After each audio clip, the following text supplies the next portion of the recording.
back to Notre Dame football. Time now for the Charlie Weiss Report. Brought to you by Chevrolet, the official car and truck of Notre Dame Athletics. Here's Westwood One's Chris Castleberry with head coach Charlie Weiss. And the kickoff is fast approaching between number 1 USC and number 9 Notre Dame here at Notre Dame Stadium.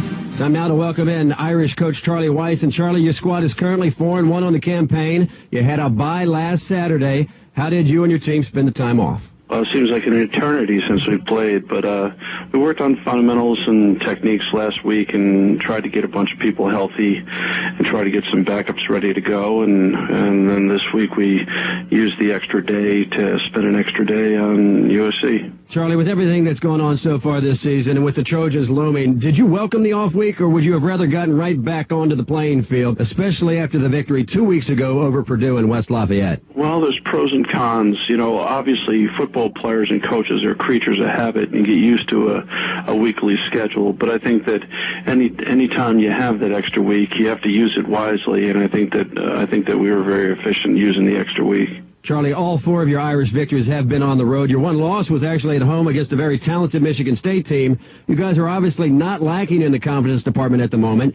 But do you believe that your team believes that it can prevail this afternoon here in South Bend? Where is that confidence level? Well, I think that they believe that they can win this game, and I think that says it all. I mean, I think part of the problem when you're going against a team as talented and as good as USC is you have to believe you could win the game, because if you don't, then you really don't have much of a chance. Well, Coach, you've told us each week during the season, and a lot of coaches say this quite frankly, that you're just focusing on one game. It's just another game on the schedule. But realistically, honestly, is this the game that you want more than any game on that schedule? Well, it's the next one, so yeah, that would definitely fit. But the bottom line is they all count the same. You could say with the in the eyes of all the alumni, that USC has always been perceived as the biggest rivalry. But that'd be slighting Michigan and Michigan State and Purdue and all those other traditional rivalries that you play each week. Hey, I know I'm not undermining the ramifications of how big a game it is. I understand how big a game it is, but I think that you set yourself up for emotional highs and lows if you try to put too much weight on one game. And how do you, though, keep your team to understand that you have to keep it in check? This is obviously, this game to me has a feel of the Florida State game in 1993, the build-up to this game. Are you drawing off of something like that? I'm not talking about 1993. I'm just worrying about what we've done this year and what USC's done this year, and gone back in years prior to some teams that have had success against them and when we've played against them. And that's my base for all the research I've done. Okay, Coach, heading into this one this afternoon, you've got to be pretty pleased with where your team is, especially offensively. Can you kind of give us a report card on Brady Quinn, Darius Walker, Samardzija? I mean, you got some good weapons there on your side of the football as well. Well, I'd say that we've been solid in every position on offense. I think the play of the offensive line, the play of the tight ends, the play of the wide receivers, the play of the running back, and the play of the quarterback, I'd say that I wouldn't give anyone a lower grade than a solid effort, because that's what I think that we've gotten in the performance of them at this point. Are you asking your team, and maybe this is a little bit too specific of a question, but are you asking your team to play nearly a perfect football game today? I think that you have to play the top of your game to have a chance of beating a team like this. I think that has to be the expectation of everyone here. The talk, obviously, over the past couple of years has been the explosiveness of USC's offense led by Matt Leinart. With so many other moving parts and weapons, what is your defensive mindset in trying to deal with that offense? Well, pick your poison. I mean, you can't stop everything. You could sit there and say, well, we're going to take away the pass and let them run it. Well, those two, they run for 300 yards a game.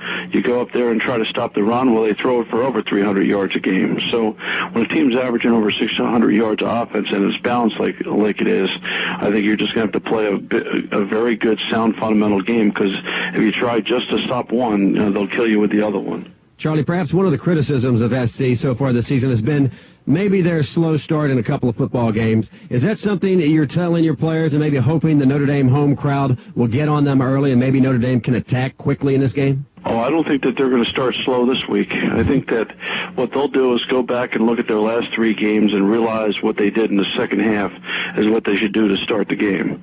I think that, they've basically gone down to their bread and butter and to start off the second half, and that's what's, get them not only even to pulling away from all their opponents. So I think that they're smart enough and well coached enough to realize that that's how they'll come out. We're going to have to play 60 minutes to have a chance to win this game, and we can't put in any more emphasis in the beginning of the game as we would the second quarter, third quarter, or fourth quarter, because we need to play the 60 minutes if we're going to have a chance. Coach, what about the leadership aspect of this? On the field, I would assume your captains out there, Brady Quinn and Brandon Hoyt, you're going to rely on those guys an awful lot? Yeah, and we do. I mean, those 2 guys are really the heart and soul of our football team.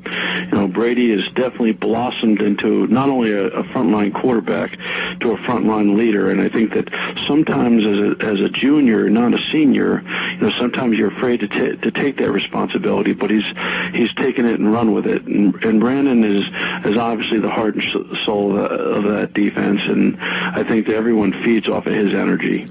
Okay, Charlie, the Irish faithful want to know, so it's time now for the Chevrolet Keys to the Game, brought to you by Chevrolet, the official car and truck of Notre Dame Athletics. Coach, what are the keys to an Irish victory over Southern Cal this afternoon?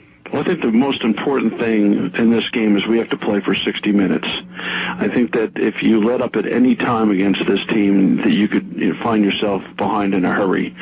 So I think we're going to have to start fast. I think we're going to have to try to go wire to wire and play well for all 4 quarters and never take the pedal off the metal. And the second thing is, obviously, this game could come down to turnovers. And I think that whoever takes care of the football the best usually will probably have the best chance of winning the game. And last but not least, I think that we have to feed off the energy and feed off the energy of the crowd, and don't make it a distraction, but kind of embrace it, because I think that the energy of the crowd could be a determining be a determining factor in this week's game. Coach, good luck this afternoon. Thank you very much. Welcome back to Notre Dame Stadium. The Irish have taken the field in their green jerseys. So it's another green jersey day here at Notre Dame Stadium. Scores around the country. Alabama and Mississippi, 10-10 late in the game. Miami, 34-3 over Temple in the third. Michigan and Penn State will play later on this afternoon. Kansas State getting trounced by Texas Tech, 51-20 in the fourth quarter. Boston College falling to Wake Forest, 30-21 in the fourth quarter. Final, Ohio State 35, Michigan State 24. The Buckeyes come from behind to win that game. Final score, Wisconsin 38 and Minnesota 34. Opening kickoff is coming up. This is Westwood One's exclusive coverage of Notre Dame football. And before we continue, we'd like to thank you for joining us for today's broadcast of Notre Dame football on Westwood One. We're being heard in over 180 countries around the world, over 200 ships at sea via the American Forces Radio Network. We'd also like to take this opportunity to give a special welcome and thank you to all the men and women serving our country and taking a break to listen to this game this afternoon. Well, the green jerseys have been worn, sometimes successfully, sometimes not so.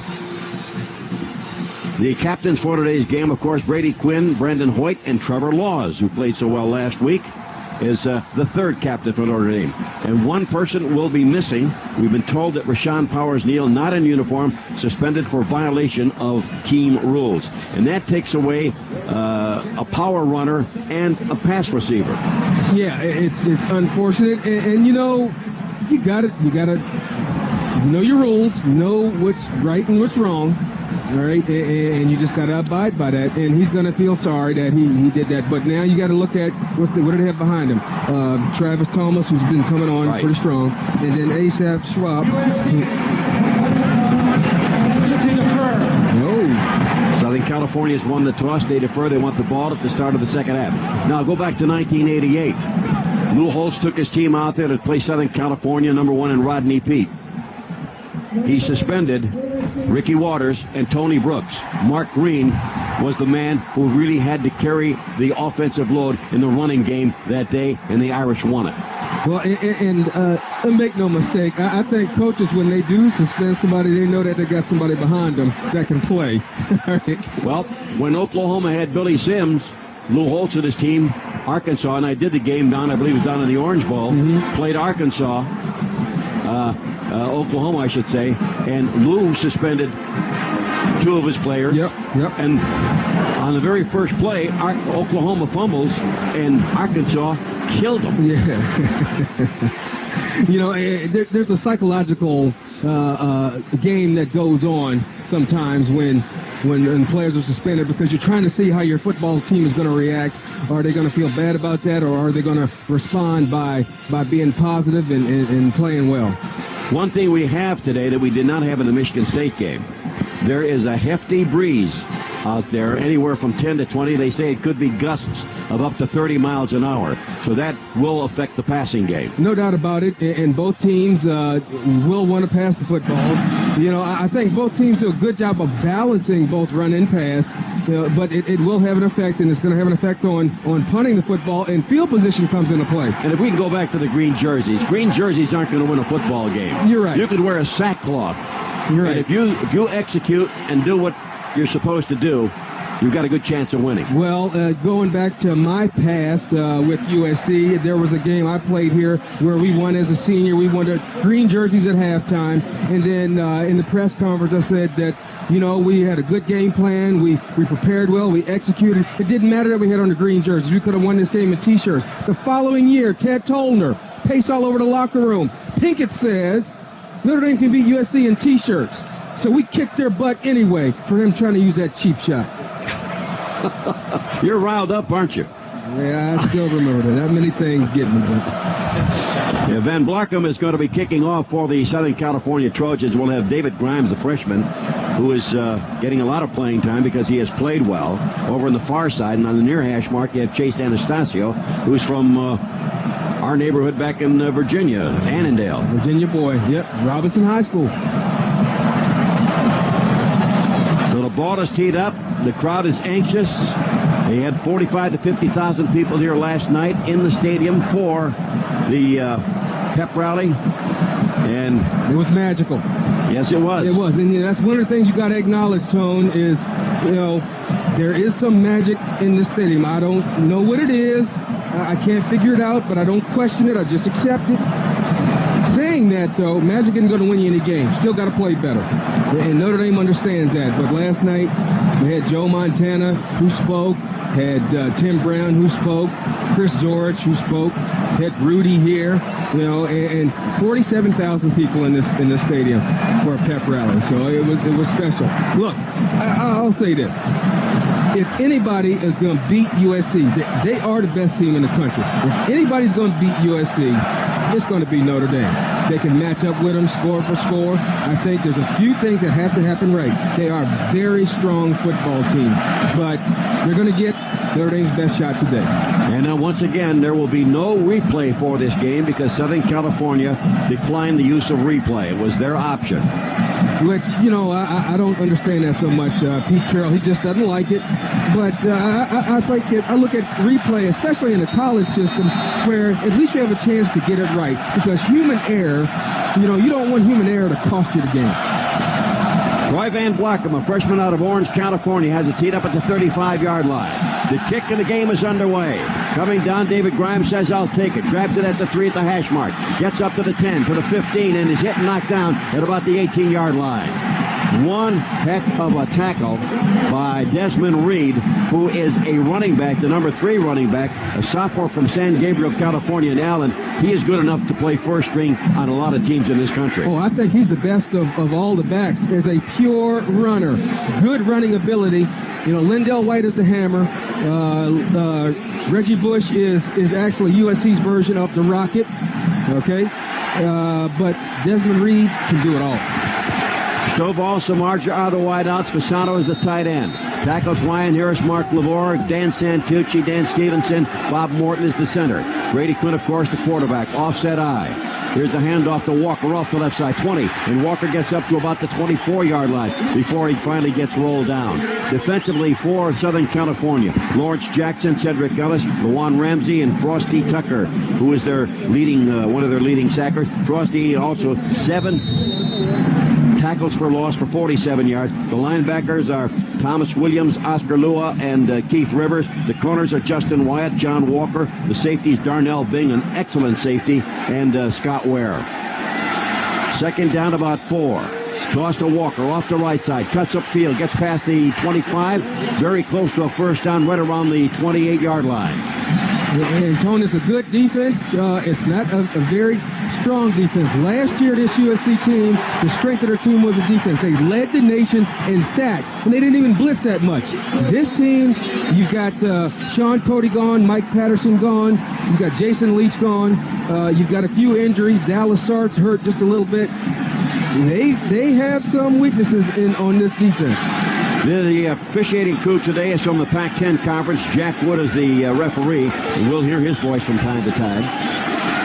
Quinn with a toss. It goes to Walker. Walker being met right around the line of scrimmage. Gets up past the 30, up to about the 31-yard line as Keith Rivers makes the stop from Lake Mary, Florida, after a couple of yards up to the 31. Second down and a long 8 to go for a first down. Keith Rivers takes over from Matt Grudegood, who was an undersized linebacker, but a guy who was always around the football. And what Pete Carroll likes about Keith Rivers is he's fast and he's tough. And you need your weak side linebacker to make plays like that. But I think Charlie, with 3 runs, is trying to set up the play action. Fasano lines up as the fullback. Now goes to left hand on the right side. John Carlson starts in motion. Here's the toss. It goes to Travis Thomas. Thomas now past the 35 up to about the 36-yard line. So nice run by Travis Thomas. Travis Thomas really getting a lot of playing time. Had fumbleitis last year. Spent a good, almost all the season on the bench when he couldn't hold on to the football. But now he's got his confidence back. Charlie Weiss has a great deal of confidence in him. And he says this kid is coming on strong, and he's played very well. And a hard runner. Good upfield runner. Good leg drive and body lean when he runs the football. Well, the Irish have elected to run the football, running it again on the draw. Walker for the first down, past the 40, up to about the 45-yard line. Charlie Weiss's plan is to run the football against Southern California as long as they can. Keep that Trojan offense off the field, eat up as much clock as they can, and pass when it is most prudent. Well, and I talked to Charlie about that. I say, is this a game where you want to try and slow it down? And, he wants to do a combination of both. He's not going to be mad if Darius Walker breaks a 60-yarder and scores. The most important thing is scoring. First and 10, Notre Dame at their own 45-yard line. Southern California won the toss and elected to kick off. Here's the play-action fake. Under pressure, Brady Quinn breaks the tackle, dives ahead, and picks up about 4 or 5 yards when it looked like they had him for a sack back at the 40-yard line. They'll mark it at the 49-yard line. A gain of 4, second down and 6. Well, good job by Brady Quinn to avoid the sack. Frosty Rucker was in there immediately.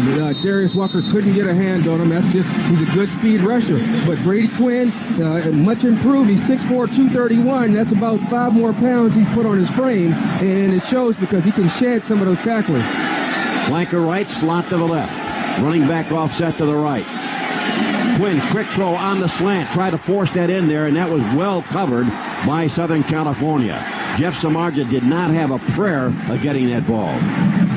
Combination coverage. They've got the linebacker sitting in zone. They play man with the corners. And so the linebacker, the key to the play is the linebacker on the slant, being able to react, read the quarterback's eyes, getting in the passing lane and causing a collision. And that time, good job by USC. The defensive ends for Southern California, the bookends, Lawrence Jackson and Frosty Rucker, each have 4 sacks on the year. Third down, 6. Quick throw, far side, overthrown, incomplete. Might have been tipped. It was intended for Matt Shelton over on the far side. And now Notre Dame looks like it's going to be forced to kick here with 4th down and 6 and just a yard short of midfield. Had a guy open, though, and Brady Quinn, USC with blitz, about 6 people that they bring, 1 guy from the secondary. He recognizes the blitz, probably waiting for Matt Shelton, who's the intended receiver, to cut off his route. And ever-dangerous Reggie Bush is down at the 12-yard line, shielding his eyes. Here's the punt by Fitzpatrick. It'll bounce at the 18, inside the 15, inside the 10, continues to roll. It'll be down at the 2-yard line. But remember, last week, a similar instance with Southern California. The ball was down at the 2, and they went 98 yards for a score. 44-yard punt, no return, no score. First quarter. This is Westwood One's exclusive coverage of Notre Dame football. Time to salute our weekly Westwood One student scholarship winner. Each game this season, Westwood One donates $2,000 to the General Scholarship Fund at the University of Notre Dame. And the name of a deserving student, this week's recipient is Sonia Angibaldo, a sophomore from Plano, Texas, who's a film, TV, theater major in the College of Arts and Letters. Congratulations, Sonia, from all of us at Westwood One. Well, one thing, Tone, that is going to happen in this game, you should hear a little more crowd noise. Last night at the pep rally, Charlie asked for the fans to make a lot of noise when USC is on offense. Hush when Notre Dame is on offense. So we'll see if there's a good amount of noise and how many people that were at the pep rally last night paid attention. Notre Dame defensively, Victor Abiamiri, Trevor Laws, Derek Landry, Chris Fromm, the 4 down linemen, Brandon Hoyt, Corey Mays, Maurice Fromm Jr., the linebackers, Ambrose Wooden, Mike Richardson, the corners, Tom Zibikowski, and Shinny Ndukwe are the safeties for the Irish. Reggie Bush lines up at tailback. Dwayne Jarrett, an outstanding receiver, comes out to the near side. He's picked up by Wooden. Leinert with a handoff to Bush. Bush gets hit at the 10, still fights his way past the 10 to up to about the 13-yard line. And a hard run on that first carry by Reggie Bush. Reggie Bush lowering the shoulder, getting up in the hole pretty good. Got a very, very good offensive line. 4 returning starters, but the guy that is not a returning starter was out with a conduct violation. That's Winston Justice. But he started in 02 and 03. Well, he's back at right tackle. Fred Matua, the right guard. Ryan Kalil is the center. Taitusi Latui is the left guard, and Sam Baker is the left tackle. Lendale White now comes in with second down and about 4.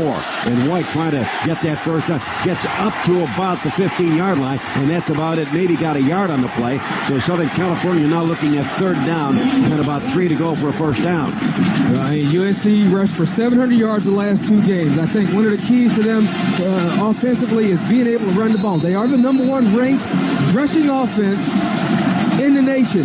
So I do not think that Notre Dame can rush for 300 yards USC can rush for 300 yards against Notre Dame. Third and a short 3. The ball at the 15. White in motion from tailback out to the left side. Leinert looks back to throw. Fires the pass, deflected away, and almost intercepted. Eluding the grasp of the linebacker, Maurice Fromm Jr., the sophomore from Riverdale, Florida. And so it's 3 and out for the Trojans of Southern California. And Notre Dame will benefit from good field position and a punter who really hasn't punted that much this year. Tom Malone only has 12 punts. Yeah, you would figure he'd get a little rusty. 12 punts, but he's averaged 43 yards. Get a long of 60. The rush is on. The punt is off. Zibikowski is back, drifting back, keeps on drifting back, all the way back to the 21. Gets to the 25, to the 30, to the 35. Runs into a lot of people, fighting his way past the 40 to about the 42-yard line. Nice return by Zibikowski at 17 yards, a 60-yard punt. And a good job by Zibikowski, who doesn't know what fair catch means. No, and Zibikowski comes into the game ranked number 19 in the country, averaging 13.5, got 17 on that one. No score. The Irish with their second possession at the 42-yard line. This is Westwood One's exclusive coverage of Notre Dame football. No score. Notre Dame's ball. 1st and 10 at their own 42-yard line. Later today, we'll name the player of the game, brought to you by Sylvania. See the world in a new light. And by the way, the Sylvania lights are already lit for this one. Alan, we saw what effect the wind on the playing field had on that punt. Now, Malone's a heck of a punter, but he drove Zibikowski back about 20 yards. Oh, yeah. He's definitely punting with the wind. That's going to be a consideration as the game goes along. When you have the wind behind you, there's a little more pressure on you to score because you got the wind, whether it's a field goal or it's trying to score a touchdown. But the wind will be a factor. So the Irish with the ball, 1st and 10 at their own 42-yard line. Brady Queen, 11th in the nation in passing efficiency, 4th in the nation in total offense, 340 yards a game. Only Notre Dame quarterback to pass for 300 yards for 3 consecutive games. Michigan State, Washington, and Purdue. Got him lined up. Travis Thomas is the tailback. Asaph Schwab is the fullback. Hand off to Thomas. Flea flicker. Thomas back to Quinn. Quinn throwing long. A wobbler. It's going to be intercepted. Picked off by Keith Rivers. Rivers to the 40, to the 45, and is knocked down out of bounds in front of the Southern California bench. Notre Dame went for a trick play on the flea flicker, and Brady Quinn gets intercepted for the 4th time this year. Yeah, and I don't know if his arm was hit on the throw, but the ball definitely came out going end over end, not indicative of type of pass that Brady Quinn would throw. But watching the replay, it was executed well. I don't know if it slipped out of his hand or it was hit. Looks like Frosty Rucker maybe got a hand on it a little bit with his outside rush. So now the Irish defense will be put to the test as Southern California returns that intercepted pass to the 47-yard line of Notre Dame. Now they're going to bring it back. They're going to now change it to the 50-yard line. Yeah, well, good speed rush by Frosty Rucker that time. He's working on Mark LaVore, and with a good speed outside rush, able to get a hand on Brady's arm. 1st down and 10. Slot right, flanker out to the left. One running back, flanker Jarrett in motion. Hand off to Lendale White. No, Liner keeps it. Finds a man open on the near side, and the pass is caught by Dwayne Jarrett. He's an outstanding receiver. His 36th catch of the year. He averages about 14 yards a catch. He's got 9 touchdowns on the season. He's a big receiver and reminds the USC people of Mike Williams. Probably a little more athletic than Mike Williams. Really hasn't come into his own yet. A dangerous receiver, but can be so much better. And that time USC, because Matt Leinart is not the most elusive, they roll the pocket out so he can have more time to throw. Slot left with Smith and Jarrett. Handoff up the middle. Reggie Bush cuts to the outside. Reggie Bush still on his feet, heading for a touchdown at the 15, the 10, the 5. He scores! 37-yard touchdown run by Reggie Bush. And a good piece of running, good blocking. Had to sidestep one person, but then when he has some open field and he hits that accelerated tone, he's gone. So Bush from long range, and Southern California draws first blood. And Cheney and Dukley came up for run support, but was blocked. And Reggie Bush recognizes it, bounces it right outside, and then gets upfield. 50 yards in 2 plays. Made it look easy. Try to make it 7-0. The snap, the spot, the kick is up by Mario Donello, and it's through. And Southern California has the early lead on their second possession. Trojans 7, Irish nothing. You're listening to exclusive coverage of Notre Dame football on Westwood One.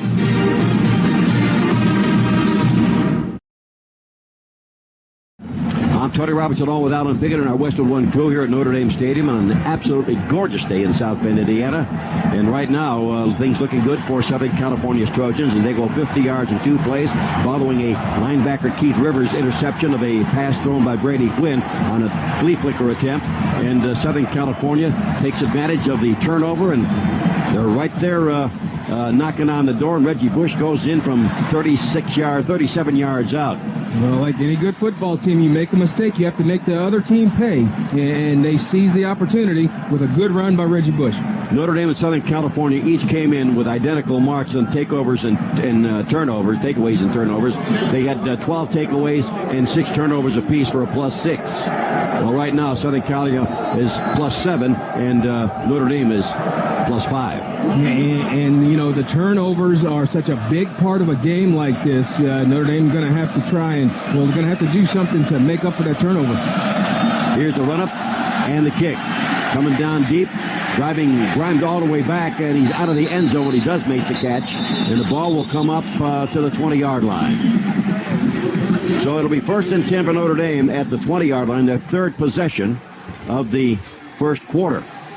Yeah, and nothing lost for Notre Dame. I mean, the one thing, if you want to look at it, USC scored quick. So 8 minutes, 53 seconds left in the first quarter. That's an eternity. But I think this game does have the makings of a track meet, so you want to be able to answer. The difference between Notre Dame and Southern California, statistically, is that Notre Dame's longest run from scrimmage is 22 yards. And David Wolke, the backup quarterback, has that distinction. Hand off right side, and you got Walker going off the right side, getting a couple of yards on the play from the 20 up to about the 22. They don't have that big play capability that Southern California has. Southern California can score from any place on the playing field. Reggie Bush, Lendell White, Dave Jarrett, they've got that speed. Oh, yeah, and tremendous speed. But I think you got some good matchups with the wide receivers and the cornerbacks of USC where there's possibly a big play can be made. Second down, Nick at 9 after only a yard gain. Quinn back to throw. Dumps it off. Taken by Walker. Cutting toward the sideline. Rivers follows him. Can't make the tackle, but forces Walker to go out of bounds somewhere around the 36-yard line. That'll be about a 5-yard pickup. Leave it at 3rd down and 4 for the Irish. A manageable 3rd down for Notre Dame. 3rd and 4. They come into the game converting on 47% of their 3rd downs. And I tell you, a telling statistic for USC, they allow 38% of 3rd downs to be converted on defense. To me, that's a high number. David Grimes is coming to the game, the freshman wide receiver out of Detroit. He's out to the right on the far side. And here is a quick count. Quarterback sneak. And that will not get Notre Dame enough for a 1st down. Yeah, and Charlie, I think, trying to sneak one on USC. Didn't have a linebacker. They had most of the pressure on the perimeter of the defense. Well, let's see. They're going for it. Yeah, 4th down a yard. They're not gonna punt. Notre Dame did not send the punter out there. Now they may try to draw USC offside and take the 5-yard penalty. But Southern California has called a timeout. So the Trojans will take time, regroup. Notre Dame will take it over. The score is 7-0 USC. You're listening to exclusive coverage of Notre Dame football on Westwood One.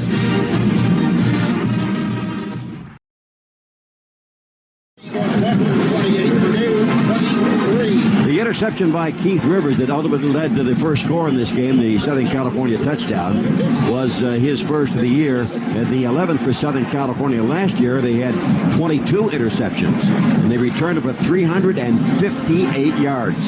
And one of the things that USC does, they get those interceptions because they get up on an opponent so hard, they make another team one-dimensional, that the only way they can catch up is to get yards in bunches. That means throwing the football.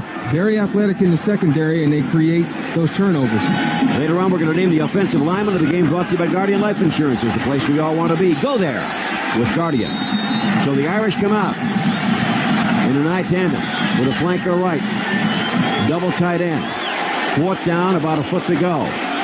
They spread the formation. They take the 2 backs, send them one left, one right. Quarterback sneak, Brady Quinn. Did he get the 1st down? I believe he did. Pretty much just had to cross the 30-yard line. And I see the left foot spot, Tone. Yep, there it is. 1st down. Gutsy call when you think about how strong an offense this USC squad is. Especially when you consider, if you're punting against the wind. Yeah, and all those things you take into consideration. And Southern California's got great field position. And then again, the best defense for Notre Dame is Notre Dame being on offense. So the ball is at the 31-yard line on a quarterback sneak by Brady Quinn. Wideouts on both sides, I tandem. Quinn dropping back to throw. Looks. Fires the pass, deflected, and almost intercepted at about the 35-yard line. Almost got picked off by Cedric Ellis, the nose tackle for Southern California. Well, Brady using all his time in the pocket, had pretty good protection, does a good job of stepping up in the pocket, but these front four for USC, so athletic, if they can't get to them, and they're good speed rushers, they'll get their hands up, and that time they got the tip. Looks like Thomas Williams is the one on the tip right there, and he's starting outside linebacker, but plays some middle linebacker. 2 wide receivers to the right. Darius Walker back in a tailback for Notre Dame. Play action fake, picks up the blitz, fires the pass, far side. Was it caught? Yes, and it's going to be enough for a 1st down. Leaping high in the air to come down with a football was Anthony Fasano. Fasano with his 24th catch of the year. And Fasano is going to be a difference maker in this football game because he creates matchup problems. If it's zone, he's a big target and he can run after the catch. If it's man, I don't know if USC has somebody that can stick with him. So Fasano with a catch and a 1st down for Notre Dame up around the 42-yard line. Trailing by a score of 7-0. Fasano gets a dozen on that reception. I high tandem. Travis Thomas back in at tailback. Takes the toss, comes off the left side, fights his way past the 40 to the 45-yard line. So it'll be a gain of a tough 3 yards for Travis Thomas. And Travis, a little excited, could probably be a little more patient on the run, let his blockers get out front. But when a guy has a full head of steam and he sees the hole, he wants to hit it. Schwab comes out of the ball game. With Rashawn Powers-Neal in the game, you're expecting a freshman to pick up all the blitz packages. Yeah, good point, Tone. That's difficult. Yeah, good point, but they've had 2 weeks to practice. Well, they have. Wingman on the left side. Should be John Carlson. Marcus Freeman's in the game. In motion to the far side. Handoff up the middle. And Thomas just powers his way up to the midfield stripe. Gotta like the way this kid runs. He's running hard. That's one thing I like about him. Good leg drive. Yes. Puts his head down, secures the football. And, you know, last year, 25 carries for 25 yards. Disappointing year with the fumble.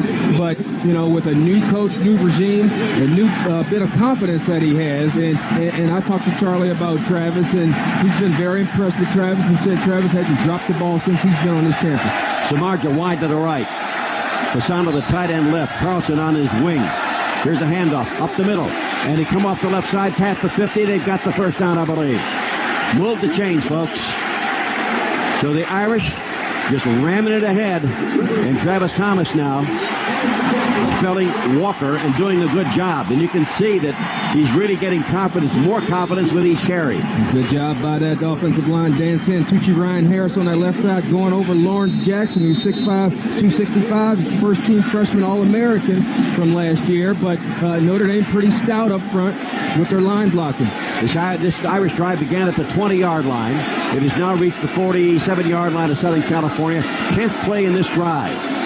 Samardzija starts in motion from flanker left. Handoff goes to Thomas, spins out of a tackle, but there's penetration by USC, and there's going to be a loss on the play of about a couple of yards. And if I'm not mistaken, that's the first time that Travis Thomas has had a negative play this year. Yeah, you're correct. It is, and that time was caused by Cedric Ellis, beat his man off the line of scrimmage. Cedric Ellis is the kid who backed up Mike Patterson. Mike Patterson was a first-team All-American last year, so you can see that USC... they don't necessarily rebuild, they just reload. Stovall on the near side. Shelton and Samardzija on the far. One back set. Darius Walker. Man in motion. They fake the flanker reverse, and Walker doesn't go anywhere because Southern California does not get fooled. Shelton came around as if to take the ball from Brady Quinn on a flanker reverse. Notre Dame is back to square one at the original line of scrimmage, which now makes it 3rd down and 10 at the USC 47-yard line. And USC bringing in this nickel coverage. They anticipate probably a 3 or 4 receiver set.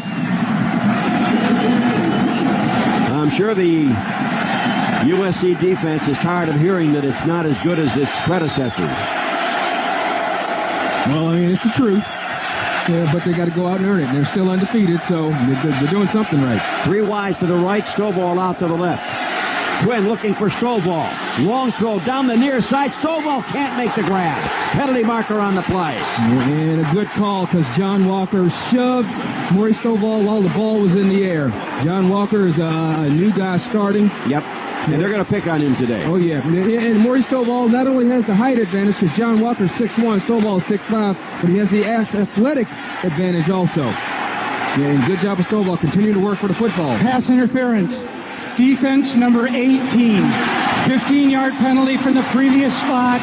Automatic first down. You know, I'll look at the matchups with the receivers, Stovall and Samardzija on Justin Wyatt and John Walker, and there's a clear advantage, I believe, and I know that at some point Notre Dame's going to exploit that. First penalty of the game. It goes against USC. And so the Notre Dame drive continues. They're at the 32-yard line of the Trojans. Samardzija to the far side, Stovall out to the near. Swap back in the backfield at fullback. Walker is the tailback. Play action fake to Darius. Quick throw, far side. Schwab comes out of the backfield. Penalty marker on the play, and Schwab makes the reception, but gets knocked down at about the 30-yard line. But the penalty marker came on the side of the field furthest from the play, on the near side, in front of the Notre Dame bench. And I tell you, first reception of the year for Schwab. Personal foul. Now, the only Notre Dame player in the area where that flag was thrown was Darius Walker on the near side. Well, our listeners don't have the benefit of replay, but we do. And people in the stands don't have the benefit of replay. Personal foul. Defense number 90. Blow to the head. 15-yard penalty from the previous spot. Automatic first down. Well, that's 30 yards that Notre Dame doesn't have to account for with their offense to keep this drive going. And in a game like this, you take charitable gifts. It is a gift. And I'll tell you what, the rules are pretty clear. You've got to stay off the quarterback's head. Correction, that penalty will be enforced from the end of the run. Automatic first down. So the ball is marked at the 16-yard line. Second penalty called against the Trojans in this drive. 3:17 left to go here in the first quarter. Southern California out in front by a score of 7-0. Travis Thomas in a tailback. Wingman on the right side. Hand off to Thomas. Cuts back. Looks for the opening. 10, 5, end zone. Touchdown, Irish. Beautiful cutback run by Travis Thomas. Great job by Travis Thomas being patient on the run. See somebody flash in front of his face, just holds up, lets the blocking clear for him, and then great acceleration to get to the end zone. That's the greatest moment of this young man's career after last year. And, Tone, that's the second rushing touchdown against Southern California, right. The first one was Keegan Herring, Arizona State, second quarter a couple of weeks ago. Only the second time anyone has run the ball into the end zone against the Trojans. Snap, spot, kick, up, and we got a brand new ball game at 7 with 3:06 showing on the clock. Another red zone touchdown. And with that touchdown, Milwaukee Electric Tool makes another donation to the Habitat for Humanity. Milwaukee Electric Tool, nothing but heavy duty.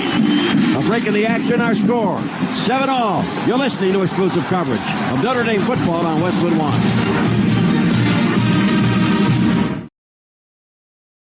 A 16-yard touchdown run by Travis Thomas with 3:06 showing on the clock, and Fitzpatrick's PAT makes the score 7-7. So the Irish get right back in it, and as all good teams will, when the other team scores, you come right back and put your own points on the board. Now, Southern California can do the same thing that Notre Dame did. Yeah, and I think what Notre Dame did on that drive, a lot of runs on that drive, and ate up about 5 minutes off the clock. I think that they want to keep that USC offense off the field, but you can't keep them off forever, so the defense has to step up. 80-yard drive abetted by 30 yards in penalties. Yeah, and I mean, you take gifts any way you can. You know, if they're going to commit those penalties, one showing a lack of discipline, then you got to make the team pay. You sound a lot like Ozzie Guillen, the manager of the White Sox. Yeah. And I believe they won last night. Yes, they California. did. Okay. You know, being 90 miles east of Chicago, I'm sure some of the Notre Dame faithful happy, maybe a few Sox fans. Even a couple of Cub fans, of which I am one. All right. I'd like to see the White Sox win it. All right, the Irish set to kick off. This crowd is juiced, Alan. There's the kick, going over toward the far side. Desmond Reed takes it at about the 8, slips, gets back to the 10, to the 15, finds an opening, gets up past the 30, still on his feet, all the way back to the 40-yard line. So Desmond Reed, they had him pinned on the sideline. He stumbled around the 10-yard line, righted himself, found a little alley, and took it upfield all the way to the 40. Well, Desmond is only averaging 40 yards a kick. The only problem is that's only his 5th return of the year, but very, very dangerous. Good blocking that time by USC, too. But Desmond Reed, I'm telling you, Tone, I really like that kid. Is a pure runner. I think he's the best one in that USC backfield. First down and 10. The ball at the 39-yard line of Southern California. Out of the backfield. Bush in motion to the far side. Slot to the right. Here's Leinart back to throw on first down. Fires the pass, and it's caught on the near side at the 40, 35, 30, 25, 20. Down the sideline, it's Dominique Byrd, the tight end, and he's out of bounds at about the 4 or 5 yard line. See what they mark it. They're going to say he's out of bounds at the 9. He is another weapon. That's his 11th catch of the year. 52 yards. Averaging 9.5 yards a catch, but he's another weapon. You can't fall asleep on Dominic Byrd. Very, very athletic. He was injured a part of the time last year, but last year tight end was their deepest position. And getting Dominic Byrd back this year at 6'3", 260 pounds, good weapon and runs very, very well. First down and goal to go, Southern California at the Irish 9. High tandem, long count. Leiter hands it off to Bush. Bush trying to get to the outside. Breaks one tackle, breaks another. Fights his way inside the 5 and is finally down at the 4-yard line. Nice hard run by Reggie Bush until Ndukwe drops him at the 4. So they pick up about 5 yards on that play. It'll be second down and goal to go from the 4. And Reggie Bush is so dangerous. The one thing you have to guard on with him is being able to run outside with that great speed that he has. But that time, jukes a guy, comes inside, actually shows some power. Brandon Hancock lines up at fullback. Lendale White is in at tailback. Dominic Byrd on the wing right starts in motion to the left. Hand off to Lendale White. Off the left side, end zone. He scores. 4-yard touchdown run by Lendale White. So they go 61 yards in 3 plays and make it look very easy. Yeah, and that's the quick strike ability of this USC football team. And that time, good block by David Kirkman, number 37, the fullback, and a nice patient run by Lendale White. He starts off on the right side, and everything sort of crosses his face, and he just glides back to the left side, buys time, and runs into the end zone. I don't think he wanted to be tied with Dwayne Jarrett for the most touchdowns on this team, because that gives him 11 out of Jarrett's 10. Here's the kick. It's up, and it is good. And Southern California has regained the lead in a short matter of time, about 1 minute and 30 seconds. 2:02 showing on the clock. It's 14-7. USC, a timeout. You're listening to exclusive coverage of Notre Dame football on Westwood One.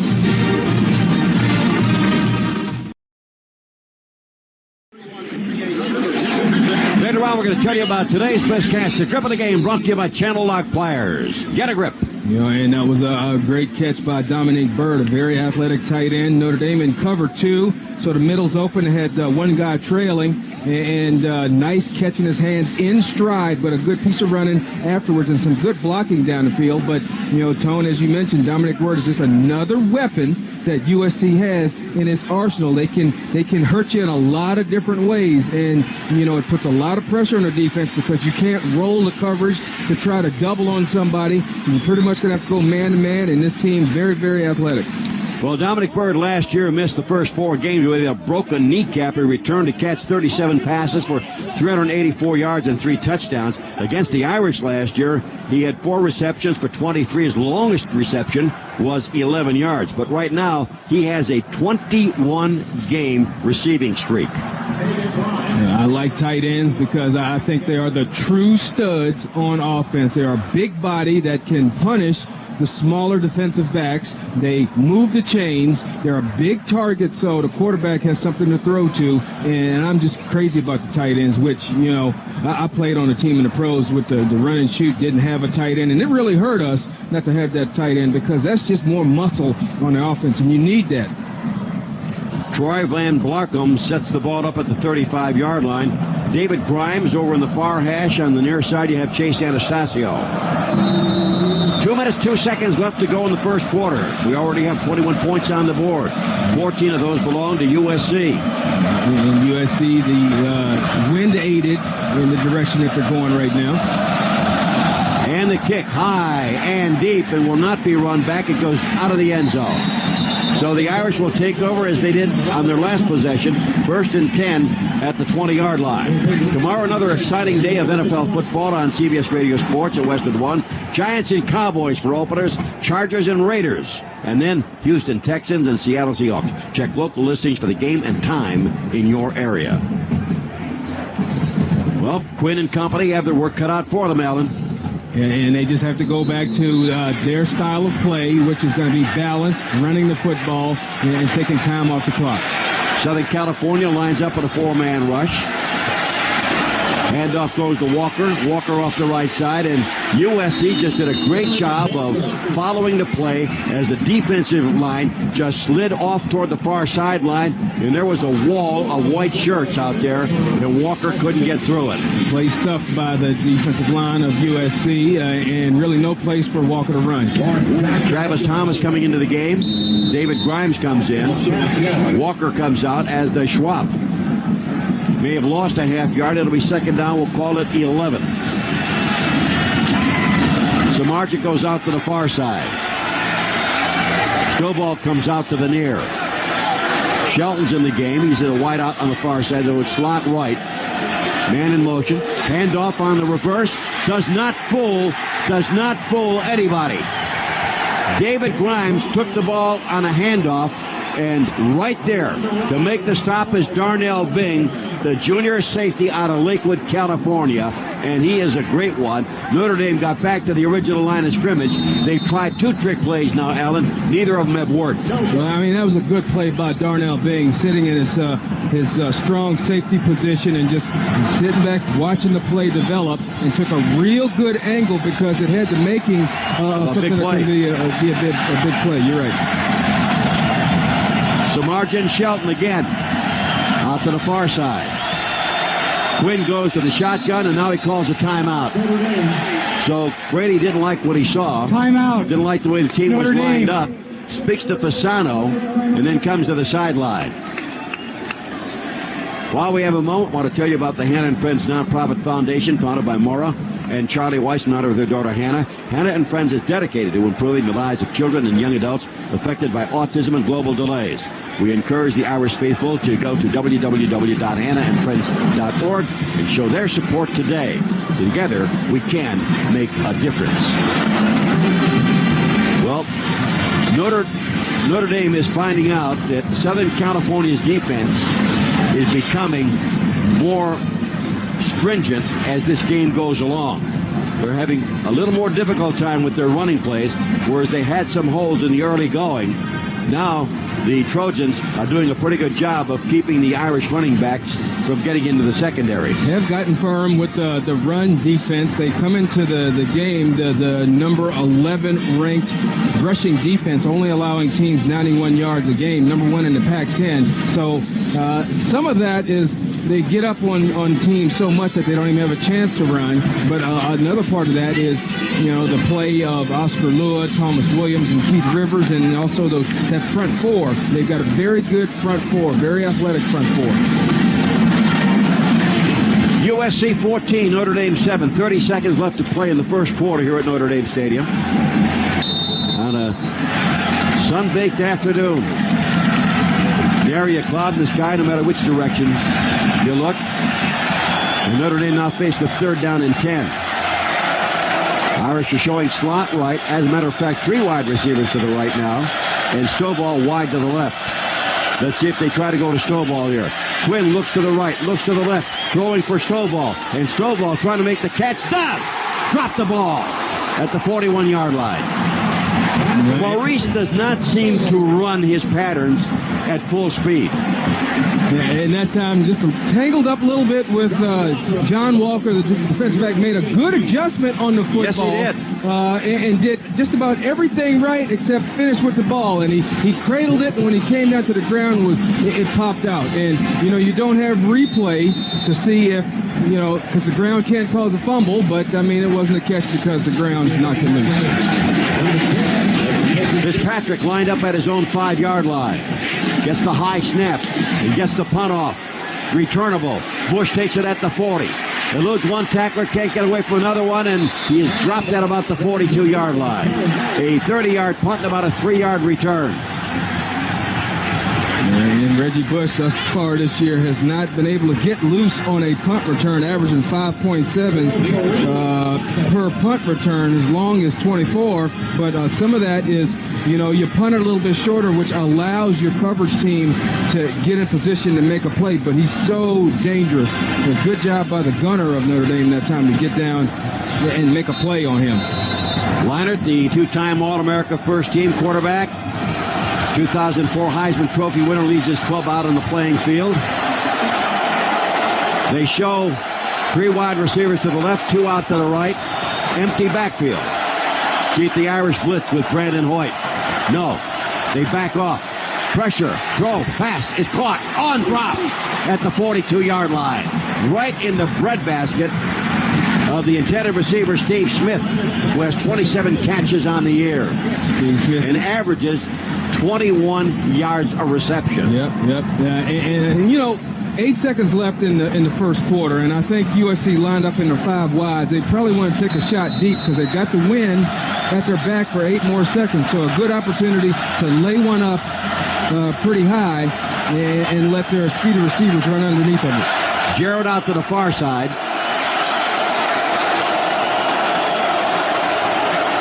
They show double flanker. No, there's going to be a false start, I believe. Yep, false start called against Southern California. Dead ball. False start. Offense number 83. 5-yard penalty. Still second down. That's Fred Davis, the tight end. Number 3 on the depth chart, so they have no problem going down deep. Now watch out for David Kerber, who's come into the ball game, the fullback. He's got 12 receptions, but he's an excellent pass receiver. Just another man in that arsenal. It's like a displaced tight end. Their fullbacks really don't run the football, but very good hands out of the backfield. McFoy goes out to the far side. Jarrett wide to the right. An offset eye. Long count by Leinart. Back to throw. Rush from the side. Pass is deflected and almost intercepted by Richardson as the Irish came with a blitz from the right corner. And it was a blitz where it was blocked up good, but Maurice Crum, Trevor Laws just driving their men back into Leinart, and in doing so, able to get a deflection on that football. 3rd down and 15 to go for Southern California with 3 seconds left in the first quarter. Lendale White has come into the play, tailback. Reggie Bush now becomes a wide receiver in a slot to the right. Reggie Bush on the wrong side. He'll be picked up by Mike Richardson. Dominic Bird starts in motion. Leinart back to throw. Dink pass incomplete. He threw a short screen pass to Lendale White, and the Irish had the play snuffed out. White drops the ball, and Southern California will be forced to punt. End of the first quarter with the score. Southern California 14, Notre Dame 7. You're listening to exclusive coverage of Notre Dame football on Westwood One.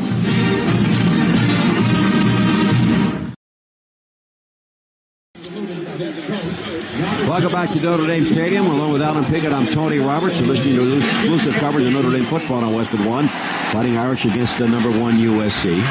Notre Dame, Westwood One wants to acknowledge the University of Notre Dame's athletic department, its team of Notre Dame sponsors, Adidas, Chase, Coca-Cola, Sirius Satellite Radio, Comcast, McDonald's, Gatorade, and Xerox, Xerox.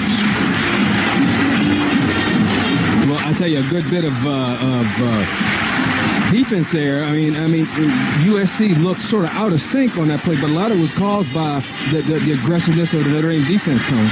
Irish have 62 yards on the ground, 18 passing, 80 total. Southern California more balanced, 53 rushing, 66 through the air, 119 total. And 8 first downs for Notre Dame, 3 for Southern California. Southern California penalized 3 times for 36 yards. Notre Dame has run 25 offensive plays.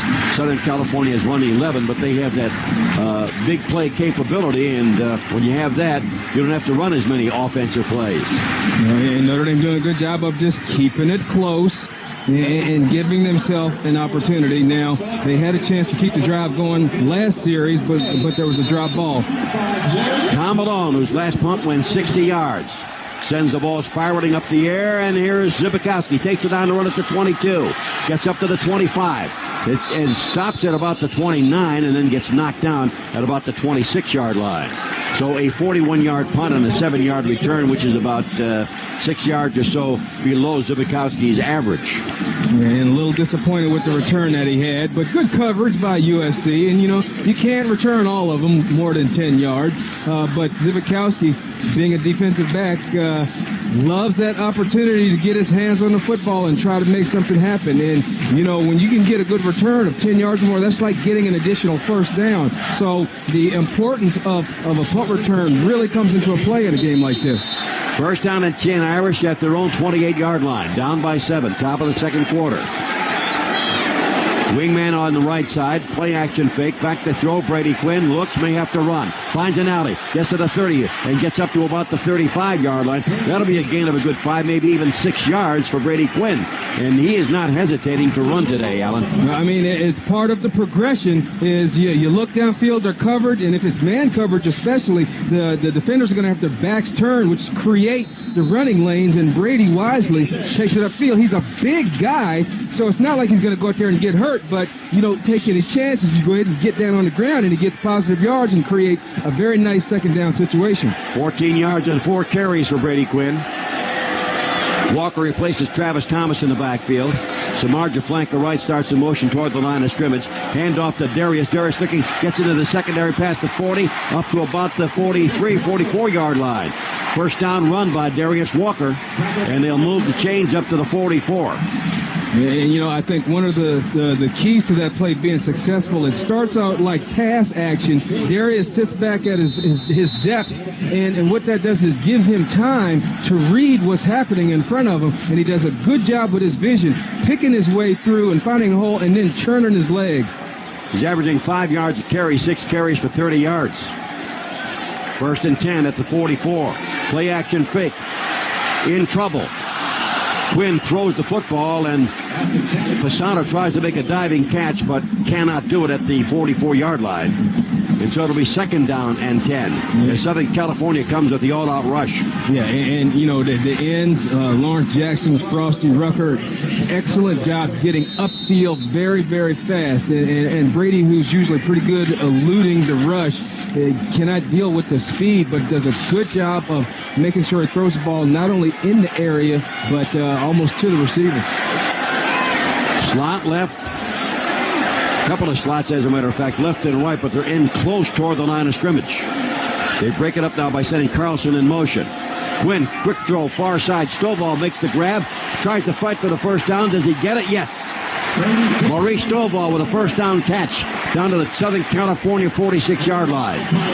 One of those matchups that I was talking about, Stovall on John Walker, that's one that they're going to be able to exploit all day long. That time, USC playing zone. If they play zone, he's going to have space to run the football. Probably going to have to press him, but if they press him, John Walker cannot stay with Maurice Stovall.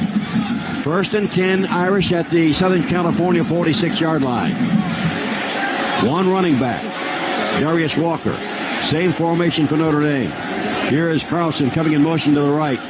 Play action fake, back to throw. Quick throw near side, pass incomplete. Brady Quinn trying to get that ball to Anthony Fasano. And that time, Oscar Lua, good job on the coverage, being able to separate the ball from Fasano. Does a good job of sitting back in his zone and then reacting to the pass, being able to come up, and he has his hands on him a little bit, Tone, but, you know, we'll allow a little bit of that. Just guys fighting for position. Second and 10 from the Southern California 46-yard line. Shelton in the ball game, wide to the left. Samardzija in the slot on the right side.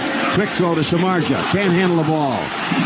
The pass by Brady Quinn was a little bit too high, and Samardzija just could not handle it. And his body turned a weird way. It's a tough little catch because he starts in the slot and he's running out to his right and has to turn his head back and look, and if the ball's just a little bit behind, even though he's a very sure-handed receiver, still a tough catch to bring in. Third down and 10. Yeah. Notre Dame 2 of 5 on third down conversions. Yeah, and I think, Tone, you're in an area where it could be possibly two-down territory. Notre Dame came into the game having completed 47% of its third downs. Double slot. Here comes a man in motion. Carlson to the right side. And Quinn back to throw. Rolling out to the right. Looking. Throwing the pass near side. And it's caught. Was it inbounds or out? Made the catch, says the official, who was right on the play at the 33-yard line. Samardzija's first catch of the day. And Tone, really a pro-style catch because he gets both feet in with that long 6'5" body, able to extend out, toes dragging, and catch it in his hands. That's good stuff right there. First down and 10 at the Southern California 33-yard line. Keeps the drive alive. I thought it was two-down territory anyway, but Notre Dame again, methodical. Samardzija slot left, Stovall the wide out. Shelton comes wide to the right. One back set, hand off to Thomas. Thomas can't find much of a hole there. He gets dropped almost immediately. Picked up maybe a yard, 2 at the very most. Probably a little more, a few more yards there than it looked, and some of that is the excitability of Thomas. You know, you want to hit the hole hard, but you got to be patient, let the block develop. That time, I think, just up inside too quick. A little trap play, got guys crossing your face. Got to let all that happen and then pick your hole. Shelton comes to the sideline. Carlson's back in. So Carlson and Fasano on the right side with Carlson on the wing. Empty backfield as Thomas comes in motion to the near side. Long count by Brady Quinn. Looks, throws the pass near side, incomplete. Quinn hits the deck at the 40-yard line. Got an open receiver, Fasano, but Fasano looks like he thought it was like a little button hook. So far, Brady Quinn, 5 out of 14 for 41 yards. Not really characteristic of a guy who was pretty flawless in his last game. But, Tone, that probably speaks to what you talked about, having that break, that bye week, and maybe knocking off a little bit of the rust. Well, we're in the first, we've played 1 quarter. So it's time to get it in gear. Far side, Shelton in the slot, Stovall the wide out. Near side, you got Fasano and Samardzija. From the shotgun, Brady Quinn with time, looking, lofting down to Samardzija. Samardzija, caught, touchdown! Quinn to Samardzija for the score. 33 yards. 72 yards, 10 plays, and a new Notre Dame record. 11 consecutive games in which the Notre Dame quarterback has thrown a touchdown pass, and Brady Quinn erases the old mark set by John Ewart in 1964. And you know, Justin White, who had coverage, really never had a chance. Justin White at 5'10", Samardzija at 6'5", and Samardzija just more athletic, ball up high. He goes up to the highest point to make the grab. The snap, the spot, the kick. We've got a 14-all game. We've got 12:27 left to go, and the Irish have bounced back to tie it up at 14. This is Western One, exclusive coverage of Notre Dame football. Tony Robertson all with Alan Pickett. 12:27 left to go in the first half. Let's check our Sylvania College football scoreboard. Brought to you by Sylvania. See the world in a new light. Colorado trailing Texas by a score of 14-0 in the second quarter of play. Alabama beats Mississippi 13-10. Miami of Florida 34, Temple 3. No score Penn State, Michigan State in the second quarter. LSU 7, Florida nothing in the first quarter of play. Final, Texas Tech 59, Kansas State 20. And we've got Wake Forest falling to Boston College as the Eagles rally to beat the Demon Deacons by a score of 35-30. Ohio State outscores Michigan State 35-24. California 7, Oregon State 6. Louisville 7, West Virginia nothing. Washington trails Oregon 14-7. And a final 38-34, Wisconsin defeating Minnesota. Samardzija is the first Notre Dame receiver to have touchdown receptions in 6 straight games. That's his 9th, by the way, in that span. It ties Malcolm Johnson's record of 6 consecutive with a television reception. Johnson did it in mid-season of 1996, whereas Jeff has done it in the first 6 games of the 2005 season. And it puts him 2 touchdown receptions away from Derek May's record of 11 touchdown receptions in a season. And we're at the halfway point, Tone, so it's inevitable that he's going to break that one. And Brady Quinn comes up with a TD toss. And just a well-executed play, pretty much a jump ball, but Justin Wyatt, no chance against the more athletic. Here's the kick coming down to Reggie Bush. Takes it at the 5. Cuts back toward the center of the field. He's at the 10. Reverses his field. Spins around, eludes one tackler. Gets away, and then a couple of guys hand him about the 19-yard line. So about a 15-yard return by Reggie Bush. Anthony Salvador, one of the walk-ons who was given a scholarship. Now a little bit of a push and shove here between Reggie Bush and some of the Notre Dame players. That's all broken up, and the ball will be put down at the 19-yard line. Well, he took a shot trying to run a side return, but Notre Dame able to break through the wall, making Reggie Bush reverse his field, and then the pursuit is able to catch him from there, and they delivered a blow to Reggie Bush. Sure, he didn't like it. So Southern California with a ball, first down and 10 at their own 19.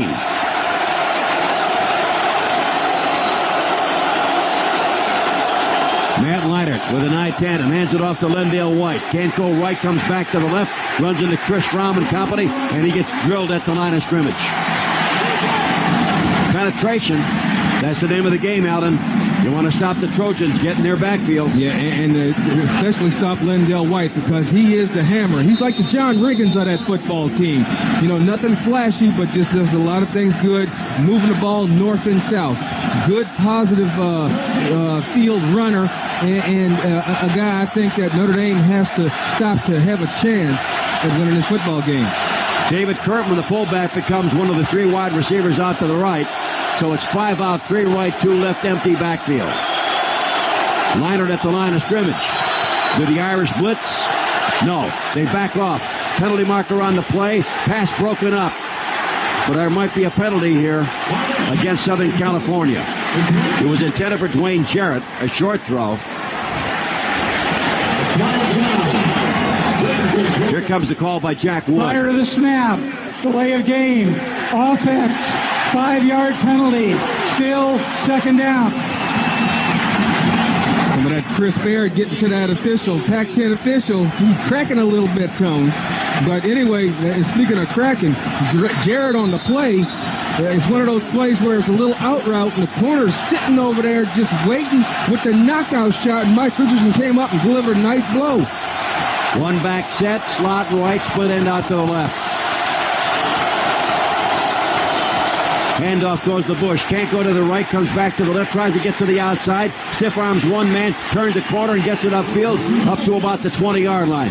Well, he got back to the 19, the original line of scrimmage. The thing is, he just keeps fighting, and he's got such great speed that you got to be respectful of the fact that you might think you had the angle on him, but he'll step on that accelerator, boy, and he's gone. But Notre Dame just continuing to fight on that play to limit him. Southern California 0 for 2 on third down, looking at third down and 10.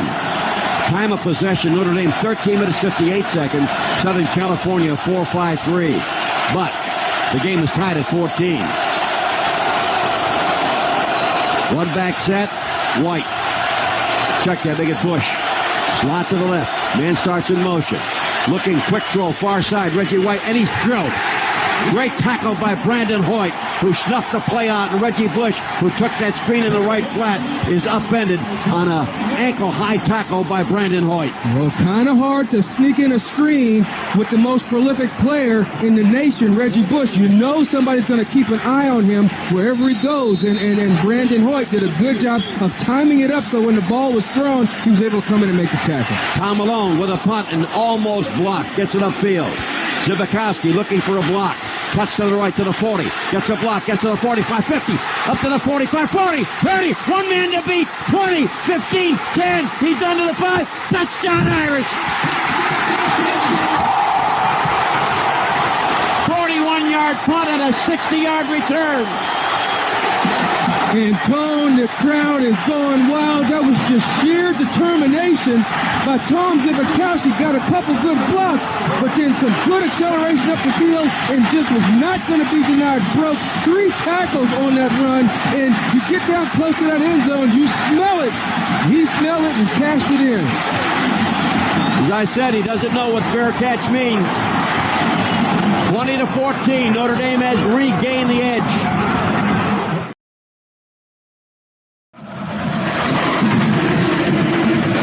Reggie Bush is deep, capable of taking it the distance.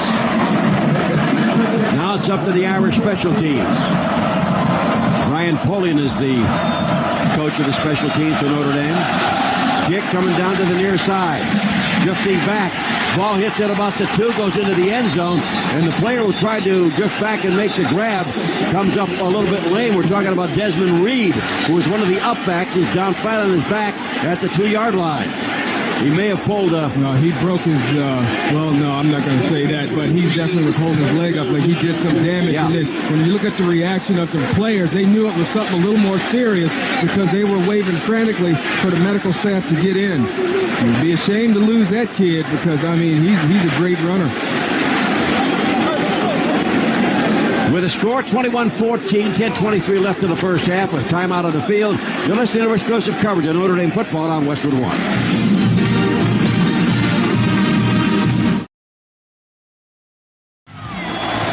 Desmond Reed helped off the field as we pause for station identification. This is Westwood One, your exclusive home for Notre Dame football. 21-14 Irish. Southern California with the ball first down and 10 at their own 20-yard line.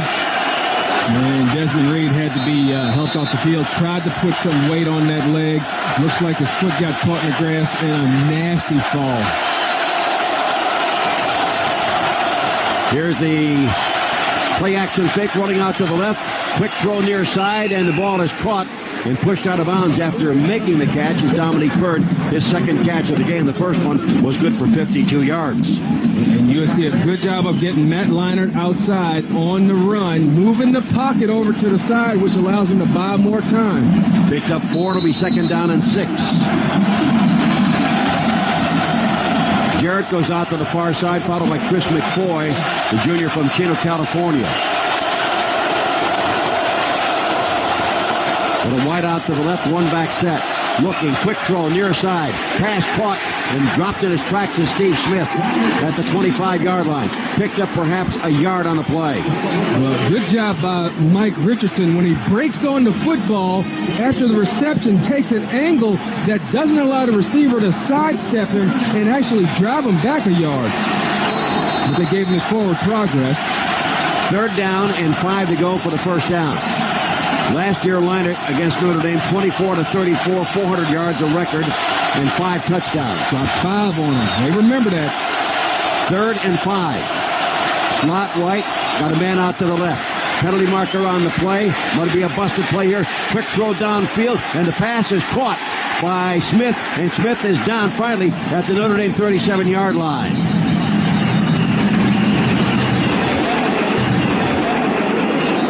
They had the free play, but I believe Notre Dame was offside in that play. Yeah, guy in the neutral zone, and they had a free play, but Steve Smith able to break loose in the secondary behind everybody. Can't let those things happen, Alan. Defense, nose penalties declined. First down. 36 yards on that play. They put him in Notre Dame territory at the Irish 38-yard line. New light for USC. Put him in, on the plus side of the field, and just a unit that is so dangerous with all of its weapons. McFoy again and Jarrett go out to the far side. Bird, the tight end, is on the near side. I-10 with Bush at tailback. Quick toss to Bush. Running to the far side. Going to throw a pass downfield, and the pass is incomplete. Underthrown, intended for Dwayne Jarrett. And a pretty good job by Ambrose Wooden of staying with Jarrett. Yeah, ball underthrown a little bit, but Ambrose Wooden did a good job of trailing Jarrett so that he couldn't make an adjustment on the football. I threw against USC right in that same area of the field, I think. I passed to Mark Bavaro. One of my, 2 completions. Spiral and everything. And Mark Bavaro ran it down for, 30, 40 yards. Second down and 10 from the 38-yard line. I-tandem, hand off to Bush up the middle. And he powers his way down to about the 36, and that's it. Boy, he runs hard on that first step. Yes, he does. Take that first step, and he's right there in drive. But Notre Dame a good job of being strong at the point of attack. And Brian Bidash having a little difficulty getting up. Still down on one knee. Bush with 5 carries for 55 yards, 11 yards a carry. Pretty good average. One of those was the result of a 37-yard touchdown burst. But since then, doing a pretty good job of keeping him. Now, Brian Badash is still down, and, that has an effect on Notre Dame because they probably have to take Pat Kuntz, a freshman, and stick him over there. Illegal formation. Offense. 6 men on the line of scrimmage. Penalty is declined. Third down. So it's third down for Southern California. Jack Wood, the referee. Please, 8:57. 8:57 on the game clock. Thank you. Not only that, they're polite. Kurtman going out to the far side. 3 wides out to the right, 2 out to the left. Smith and Bush on the near side. Make that Jarrett and Bush. Here's Matt Leiter. Back to throw. Quick slant. Caught. Grab made by Jarrett. Penalty marker on the play. And down to the 22-yard line. Penalty marker on the play at the 39-yard line. Roughing the passer against Notre Dame. Well, I mean, he's a Heisman Trophy winner. You know they're going to protect him, but, you know, they come with the all-out blitz. In the empty backfield, you got to get to the quarterback. 14-yard pickup on the play. Here's the announcement. Roughing the passer. Defense, number 40. Penalty will be enforced from the end of the run. Half the distance, automatic first down. You know, and it's hard to, you know, when you got a full head of steam going against the quarterback, it's hard to pull up. You do have one step. You can't take 2 to launch into the quarterback.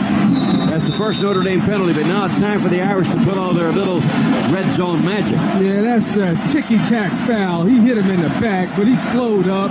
Come on, Pac-10 officials. Jarrett goes out to the right. Smith out to the left. Offset to the left side is Kurtman. Lendell White, the running back. Kurtman starts in motion right.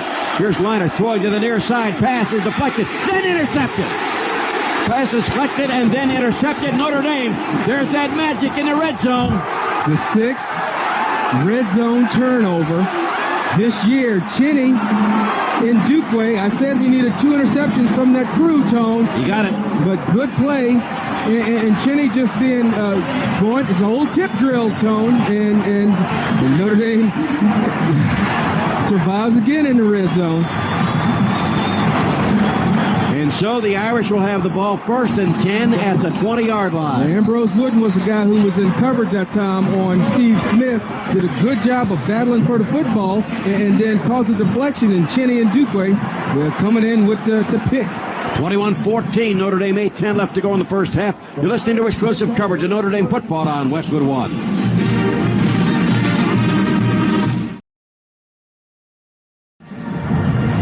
Notre Dame has forced its opponent into 6 turnovers during 21 red zone visits this year. Irish have caused 3 fumbles, 3 interceptions inside their own 20-yard line this season. Well, they almost expect it to happen, Tone, and that's one of the things that really causes it. They've created a situation where, yeah, they made a play on us and they backed us up, but you know what? We're going to come up with the football anyway. And, you know, part of the deal of executing is believing it. Thursday night, we're going to be in Cottage Park, Maryland for a special college football broadcast of the Maryland Terrapins against the number 3 Virginia Tech Hokies. Join me and Rick Walker for all the action of the NCAA football. You're going to find it on Westwood One. And Notre Dame finds itself 1st and 10 at the 20-yard line. Brady Quinn struggling a bit here in the first half. 6 for 15, 73 yards, 1 touchdown, 1 interception.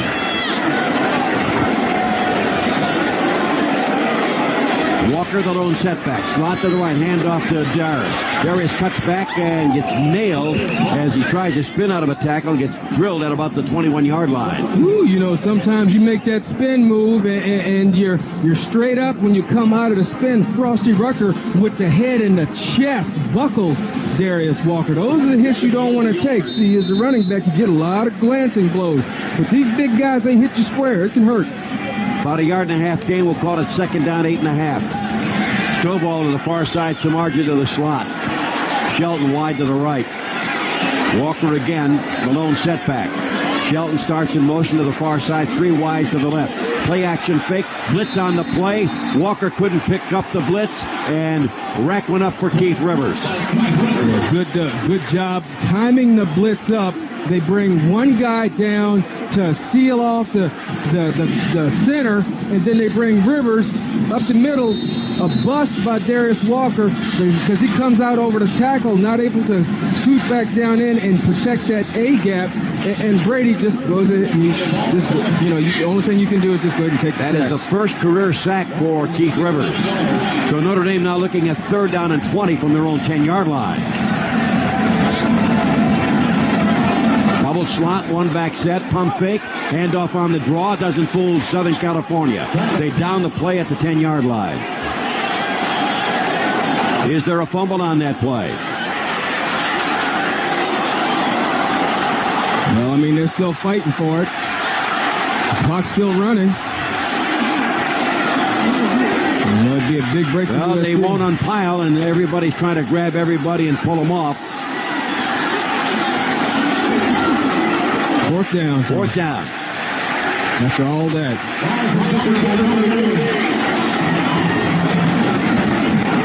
It looked like a rugby, what do you call it? Penalty marker thrown now after they've been unpiled, and it may be against Southern California. Brady Quinn slapping his hand as he comes to the sideline to talk to Coach Charlie Weiss. Third down and 20. Notre Dame ran a draw with the play was piled up at the 10-yard line. Now the umpire, the referee, and two other officials in a huddle at the 13-yard line. And Pete Carroll almost out to the hash mark trying to get the attention of his players and the officials. But if it's a personal foul after the play, it's an automatic first down. Personal foul. Defense number 36. 15-yard penalty and an automatic first down. That's Josh Pinker, the sophomore safety from Oxnard, California. And that's a guy who's played mostly as a backup, played as a true freshman. Please reset the clock to 6:36. 6:36. That 15-yard penalty will bring the ball up to the 25, 26-yard line. Stay the 25. Big break for Notre Dame. Now you gotta, when you get those type of breaks, you gotta try and capitalize on them and create some start stacking some good plays on top of one another. Well, they got a big break when they got the turnover in the red zone. And then we're not able to capitalize on it. And we're going the opposite way. 5 penalties for 56 yards for Southern California. 1 for 11 for Notre Dame. And that's characteristic of a number 1 ranked team. In motion now goes Shelton to the far side.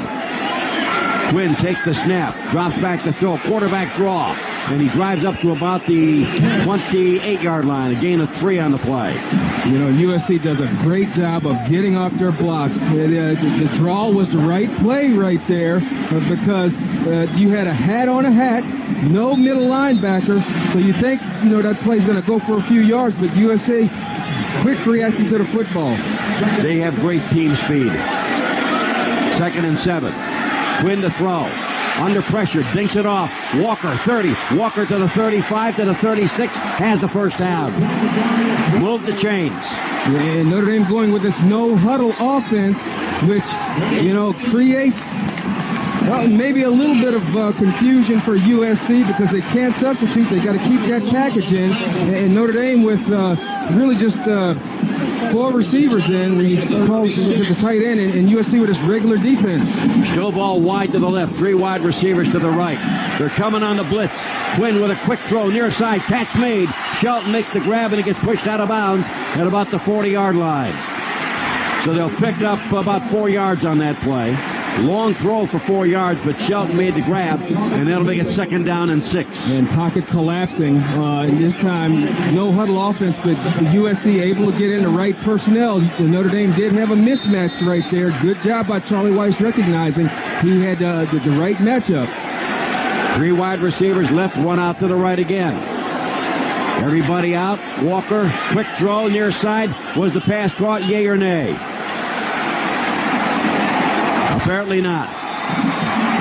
Was intended for Shelton. Ball just a little bit low, and Shelton got down for it, but good defense also. Brady trying to thread the needle right there on the slant. 3rd down and 6. 5:16 left to go in the first half. Notre Dame 21, Southern California 14. And this might be one of those plays where you look for some margin. Notre Dame 4 of 8 on 3rd down. Samardzija and Snowball out to the left side. There's a quick run up the middle. Was it a quarterback draw? Old reliable quarterback sneak. Well, guess what? It worked. because Quinn has just gone for a first down past the 45 up to about the 47-yard line. And quick count, so maybe sneaking on USC a little bit, not ready, but good job recognizing that he's got a lane, and good hard running by Brady Quinn, and keeps the drive alive.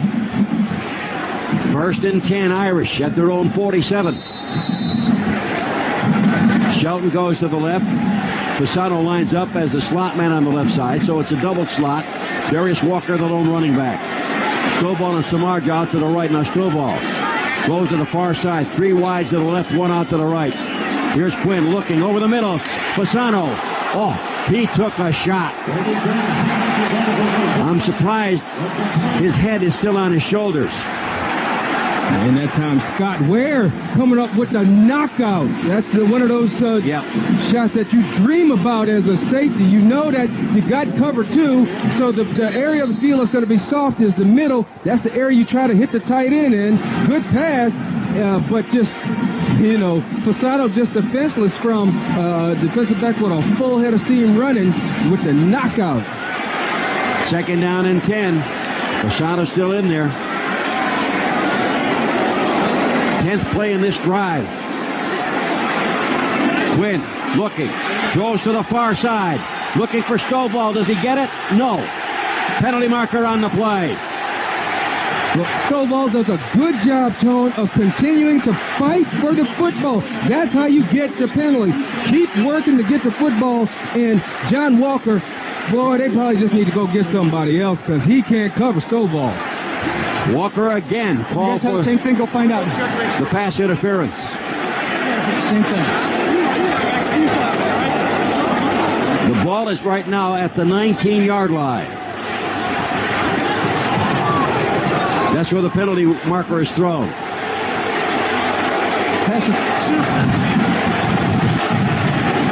Pass interference, Southern California. I don't know why they took so long to call it.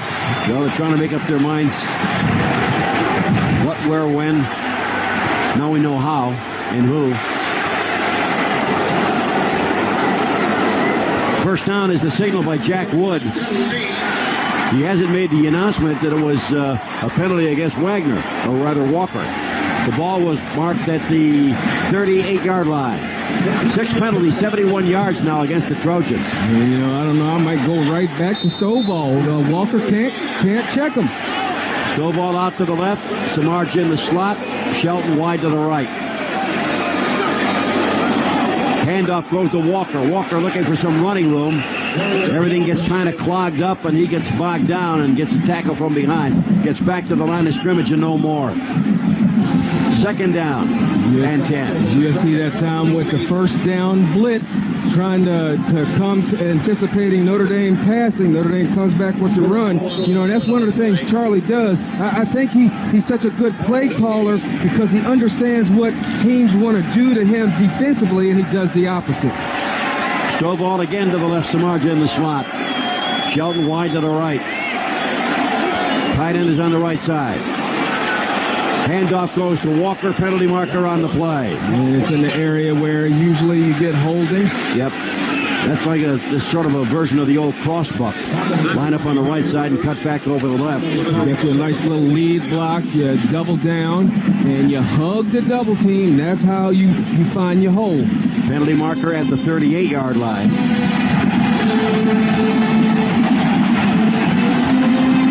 No announcement as yet.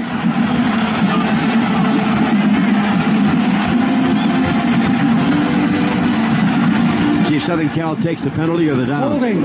Offense number 50. 10-yard penalty from the previous spot. Replay, 2nd down. That's Dan Santucci.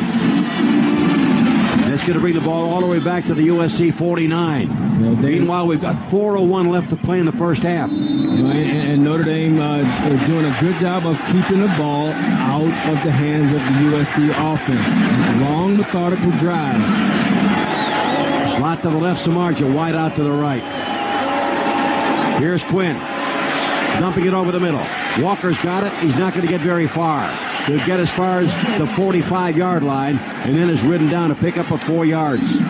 Well, he'll hear something from Mike Haywood, the running back coach. You don't want to give up yards. He catches the ball and tries to belly back to try and go around the defender. But a team that has such good speed as USC, you just want to go ahead and just get it upfield, or just go down and take the positive yards and play the next play. 20th catch of the year, the third of this game for Darius Walker. Notre Dame didn't have 3 running backs who had 20 catches last year. No, and that's been, another facet of the Charlie Weiss system, employing the backs in the pass catching. Grady Quinn has come to the sideline to talk to Charlie Weiss. Our score is 21-14. It's Notre Dame. Timeout on the field. You're listening to exclusive coverage of Notre Dame football on Westwood One.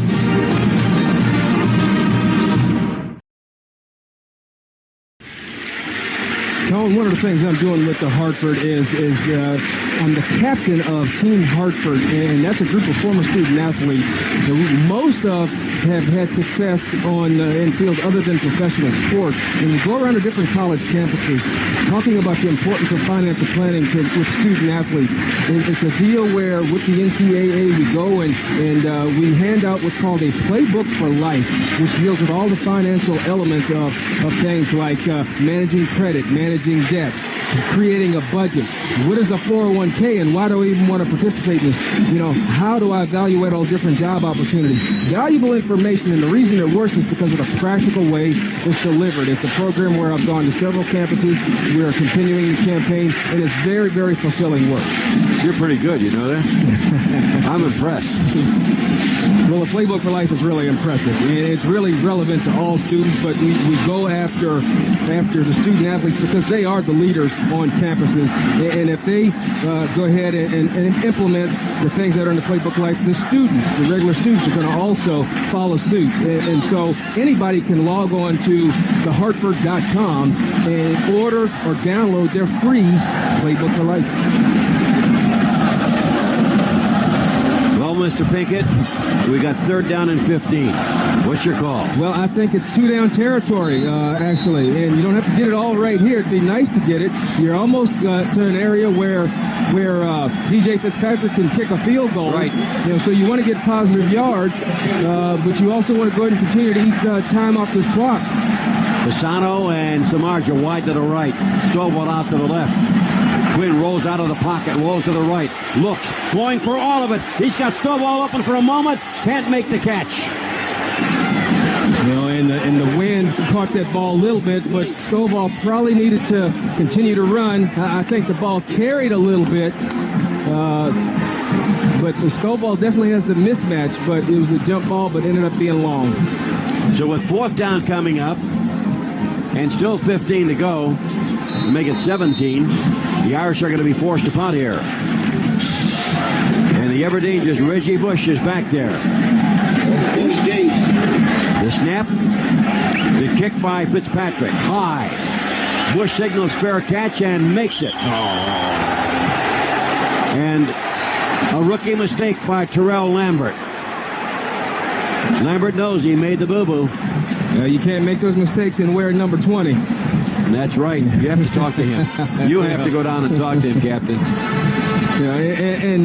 It's the most exciting player in college football. You want to go ahead and take your licks when you can get them, but you got to be smart. And if the guy signals fair catch, you got to be able to pull off. And if Dead ball, personal foul, number 20, contact with the fair catcher after the ball had been caught. 15-yard penalty, 1st down. So the Irish get another penalty, their 2nd of the game, 3rd. An important series right here for USC. With 2 minutes and 40 seconds left, they can go down and try and get another score, and then come back in the second half with the football. Trojans have 2 timeouts remaining. The Irish have 1. Southern California with the ball, 1st and 10 at their own 24-yard line. Here's Leinart back to throw. Fires the pass near side. Bush out in the flat, makes the grab, runs out of bounds, stops the clock at the 36-yard line. Well, that's the matchup that they want. Brandon Hoyt on Reggie Bush. Hard enough for him to cover him. Nobody can really cover him, and I asked Charlie Weiss, who's the most dangerous receiver between Steve Smith and Jarrett? And he said, Reggie Bush. So he is the most dangerous person. He is Marshall Faulk. The ball marked at the 37-yard line. McFoy goes out to the right, joined by Jarrett. Blanker to the left, running back offset. Penalty marker on the play. Quick throw, dump off pass to Bush to the 45 and out of bounds at about the 48-yard line. But there's a penalty marker back at the 40-yard line.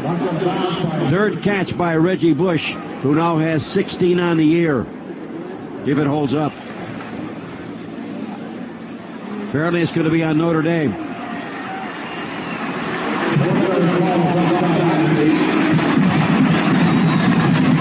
Offside, defense, penalty decline, first down. Right now, Leinert is dinking and dunking him. 2:29 left to go in the first half. And that's why, he has a pretty good completion percentage. He's completing 65% of his pass. Most of his passes are dinks and dunks, but that's his system. You put it in the hands of your athletes, let them make a play with the ball afterwards. McFoy out to the far side. Bush the tailback, slot to the left. Jarrett the wide receiver closest to the sideline in the Notre Dame bench. Smith, meanwhile, from the slot out to the far side, slot right. Here's Leinert looking, under pressure. Gets hit and gets tackled. Superb play out there by Victor Abiamiri. His third sack of the year, the sixth of his career. Yeah, but Chris Fromm went down on the play, twisted his leg a little bit, still down, grasping that knee, and that's one guy Notre Dame can't afford to have out. He's a high-energy guy, relentless to the football. It looks like his foot just got caught in the ground, but, good play by Notre Dame, but don't want to lose a player. So it'll be second down and 17. With the ball back at the 42-yard line of USC. And USC taking very little time off the clock. 2 minutes and 17 seconds left. Fromm flat on his back at the 40-yard line. Now, the guy who backs up Chris Fromm is Justin Brown, 6'3", 247-pound sophomore, who's added 20 pounds to his frame. Very, very athletic player, defensive end, and he's still learning how to play because he only played one season in high school, Tony. Well, each team has one sack, so the Irish now have 12 on the year, and Southern California has 17. Right now, Southern Cal is tied for 16th in the country in regards to sacks. Last year, they led the nation in sacks. You would never guess who's leading the country in sacks, Tone. Navy. Nebraska. I would just want to give you some outlandish answer. Well, yeah. I wouldn't have guessed it. Nebraska, 30 sacks so far this year. Well, Chris Fromm limping off the field with the aid of a trainer. Don't know if he's done for the day or not. But the crowd getting into it now is the Irish. They exhort the fans to make some noise. Four-man rush. So they come with a corner blitz. Slot to the left. Send the wide out further out there.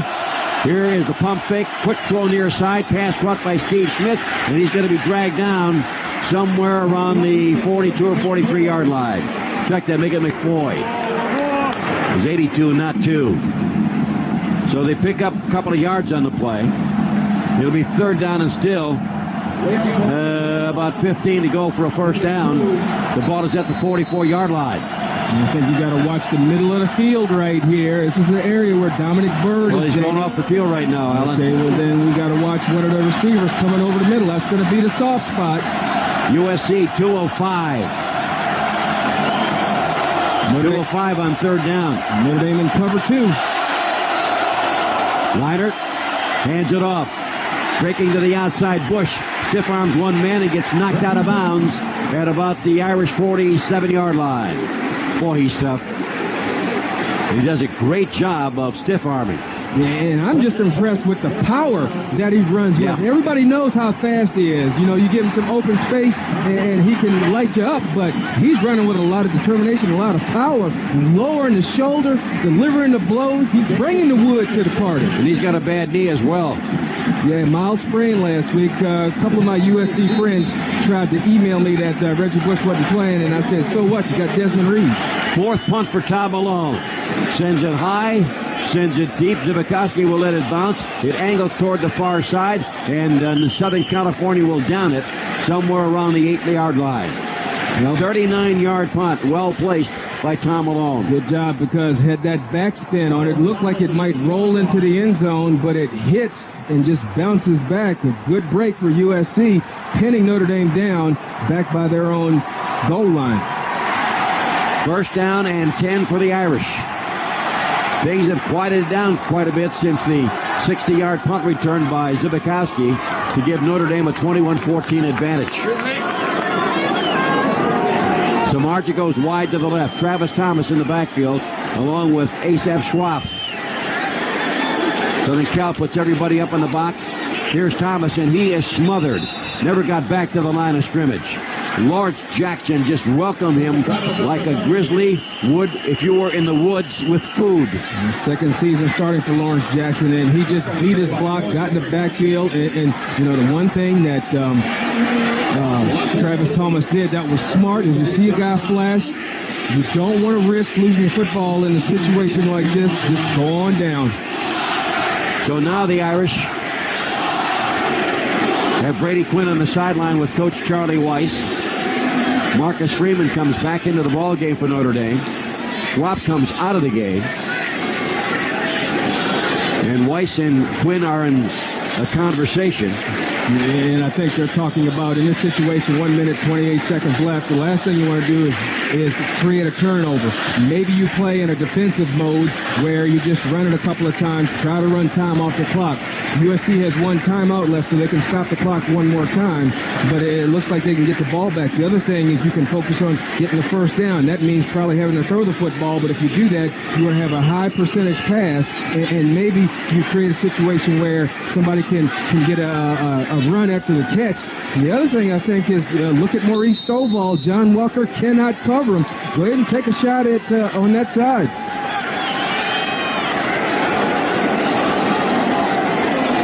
Second down and 14. Irish are averaging not quite 3 yards a carry on the ground. Hand off to Walker. Can't go to the right. Comes out, gets past the 10, and fights all his way up to about the 15-yard line. Loses his helmet on the way. Good hard run by Travis Thomas, not Walker. Did a good job of cutting back from left to right. And the ball is at the 13-yard line. The Southern California has used its last timeout. USC with its last timeout to stop the clock with 75 seconds left in the first half, and Notre Dame up by 7. A reminder, next Saturday at Westwood One, the Irish of Notre Dame will host the BYU Cougars, team that beat them in the opening game last year at Provo. Join Alan Pickett and me, Tony Roberts, at 2 o'clock Eastern for all the excitement of Notre Dame football. One more reason why Westwood One is the nation's leader in play-by-play radio sports. Another big game there, Tone. BYU, no slouch, and what do they do well? Throw the football. What is Notre Dame's Achilles heel? Pass defense. So they got a new coach as well. That's right. All right, Alan, you got third down, probably about 5.5 yards to go for the first down. You settle back at your own 13-yard line. You're going to put it in the air, try to get the first down and run out the clock, go into the locker room leading by 7, or you try to run it and then take a chance at having to punt. Well, I think there's a couple things I look at. If I throw it, I look at going at the tight end, nice, sure-handed tight end. I also look at a screen as being a good play right here, because USC will come with a lot of pressure. Could even catch him in a blitz. Samardzija wide to the right. Carlson, a wingman on the left side. Fasano, the tight end right. Thomas is the tailback. Third down, a little more than 5 to go. Hand off to Thomas, coming off the right side. Cuts in and runs into a gaggle of white-shirted Trojans. And so that'll make it 4th down. They'll still have a good 6 yards to go. And now Reggie Bush will be back there to handle the punt. And Notre Dame's going to take as much time off his clock as possible. Brady Quinn standing by the official telling him, look, we're going to call timeout at this point in time. They got 14, 13 seconds on the play clock to run off, so they're going to take as much time as possible so that USC doesn't have a chance. And, you know, you got to kick it to Reggie Bush. I probably kicked that mess out of bounds. Irish called their last time out with 29 seconds remaining. But Bush is back there for Southern California, and he can take it to the end zone anytime. He's averaged only under 6 yards per punt return this year. But every time he gets his hands on the ball, he's very dangerous. Yeah, you know he has the capability of breaking it any time. He's so dangerous. And you know, you talk about somebody who's real exciting with the football, somebody who's exciting on a 5-yard run just because of everything he can do with the football. You have to always be aware of where Reggie Bush is. And it's an emergency when you kick that ball to him. I got to think that they come out with an all-out rush here and try to block this thing with 29 seconds left. Well, they've got gunners. They double up on one gunner, and they go single on the other. Fitzpatrick a couple of yards deep in the end zone.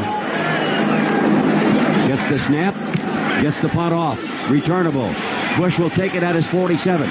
Cuts to the right, still on his feet, being chased. Back, the buddy's back to the 40-yard line. Comes to the near side of the field, gets hit, and he's going to get done. Lambert had him. Finally gets him, and finally he does go down at about the 34-yard line. A 40-yard punt, but about a negative, let's see, 16 or 17 on the return. Well, not good for the average, but he used up 20 of the 29 seconds. Yes, he did, and probably not smart on his part, but he's such a game breaker that you can't question his decision to reverse his field and try and come back and make something happen. But that time, just real good coverage on the part of Notre Dame, you know, not letting him get outside and fighting off of their blocks so that he had no place to go. So here come the Trojans with 9 seconds remaining. Split end left, flanker out to the right, one back set. They're going to run it. They run it with Wendell White. Spins out of one tackle, gets dropped after he gets down to the 46-yard, 44-yard line. That's going to be the end of the first half. So the end of the first half with a score. Notre Dame 21 and Southern California 14. You're listening to exclusive coverage of Notre Dame football on Westwood One.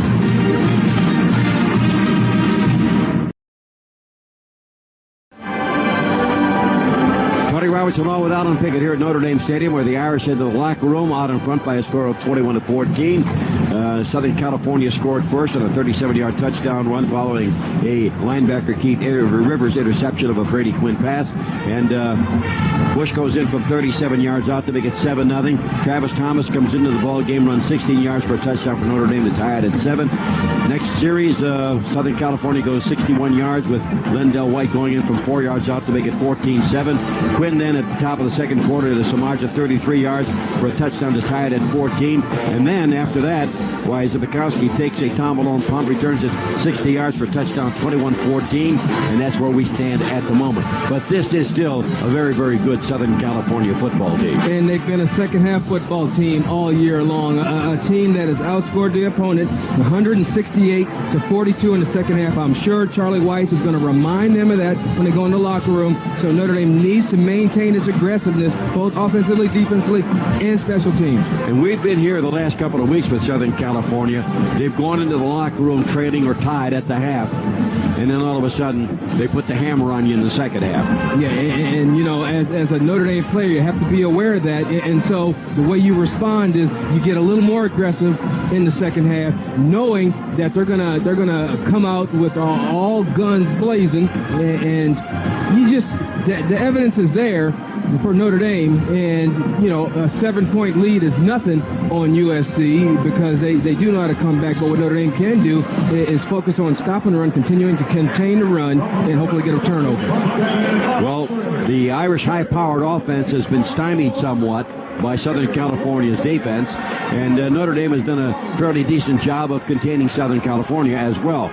But we know that traditionally, at least in this year, They have played sort of not lackluster, but they haven't been executing as well in the first half as they have in the second half. And now Notre Dame will face the real test because Southern California will get the ball to start the third quarter. Yeah, it's always an important series. That first possession, determines what kind of game it's going to be. So, again, Notre Dame just has to, be wary of the fact that this team really excels in the second half. But as a Notre Dame player, they got to come out with their best game in the second half to have a chance to win. Most important play at the start of the second half may be the kickoff and how far Reggie Bush can take it back. No doubt about it. We're at the half. The score is 21-14. Notre Dame in front of Southern California. This is Western One's exclusive coverage of Notre Dame football. Time now for great moments in Notre Dame history, brought to you by McDonald's. McDonald's, I'm loving it. It was November 6, 1982. The Irish facing a heavily favored Pitt team. Here's the Hall of Famer, Tony Roberts. Hands off, take it up to the side, at the 25, get to the 30, to the 35, to the 40, to the 45, to the 50. He makes it all the way. He's going to win the race. He's at the 20, the 10, touchdown Notre Dame.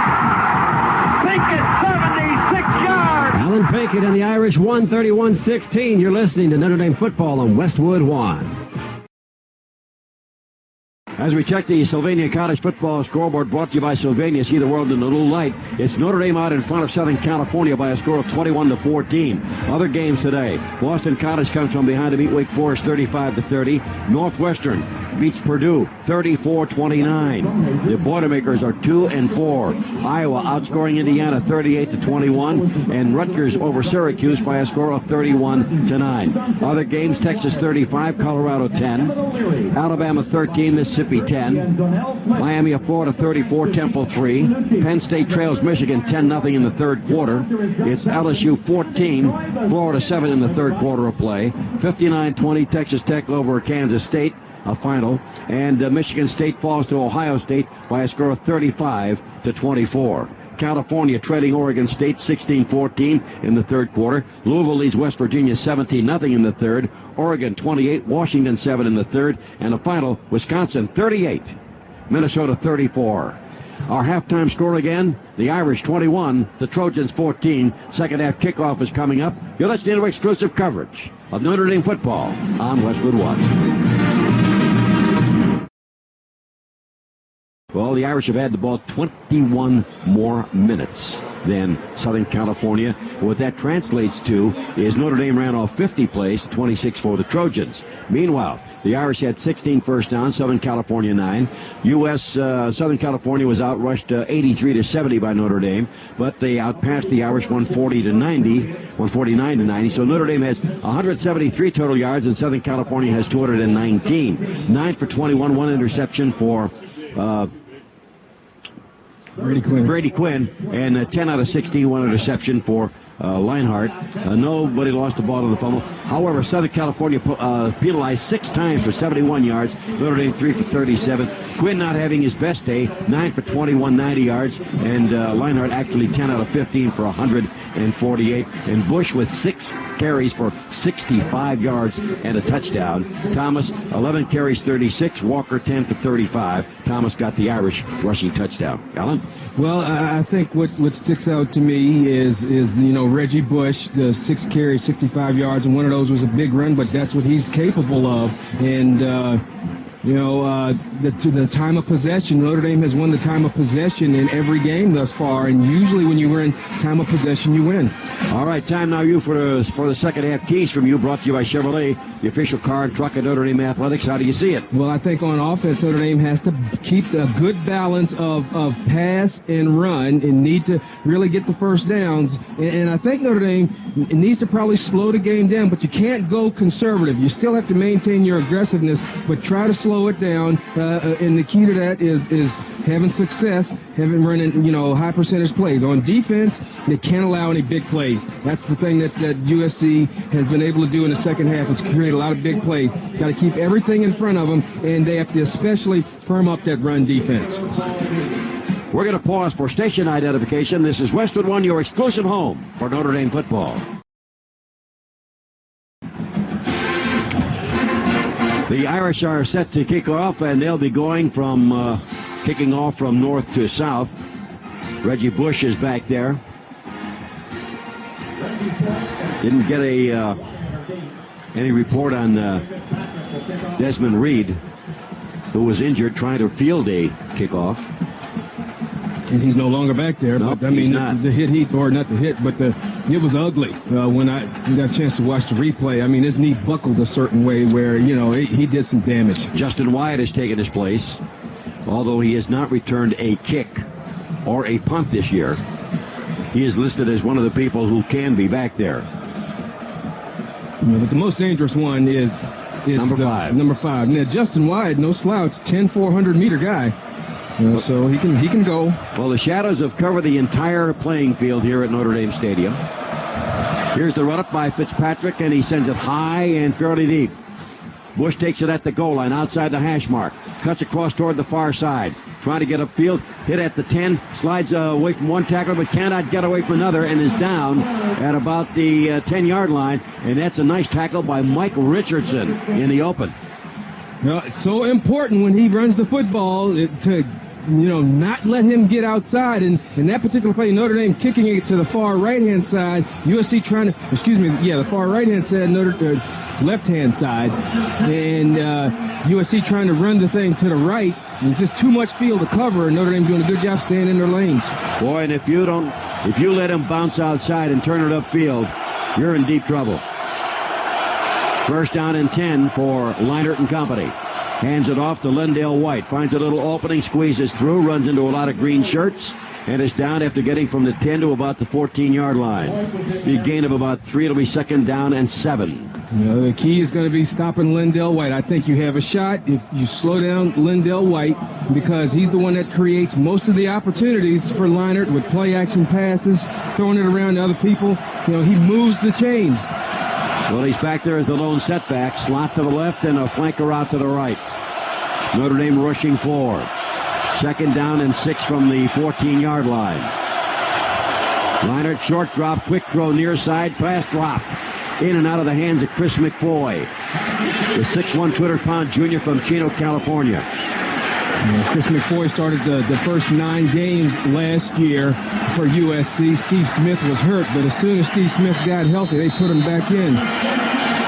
Leo Farine has come in as the nickelback for Notre Dame. Maurice Crum Jr., the linebacker, is on the sideline. USC on third down coming into this game, 56%. Very, very strong. Good chance for Notre Dame right here. Third down and 6 for Southern California. They're showing double slot. Leinert back to throw. Under pressure. Flushed out of the pocket. Throwing on the run. Was the pass caught or not? No. Incomplete. Down around the 19-yard line.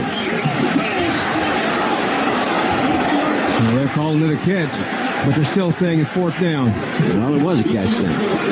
I thought I saw the ball hit the ground. Yeah, one-handed catch.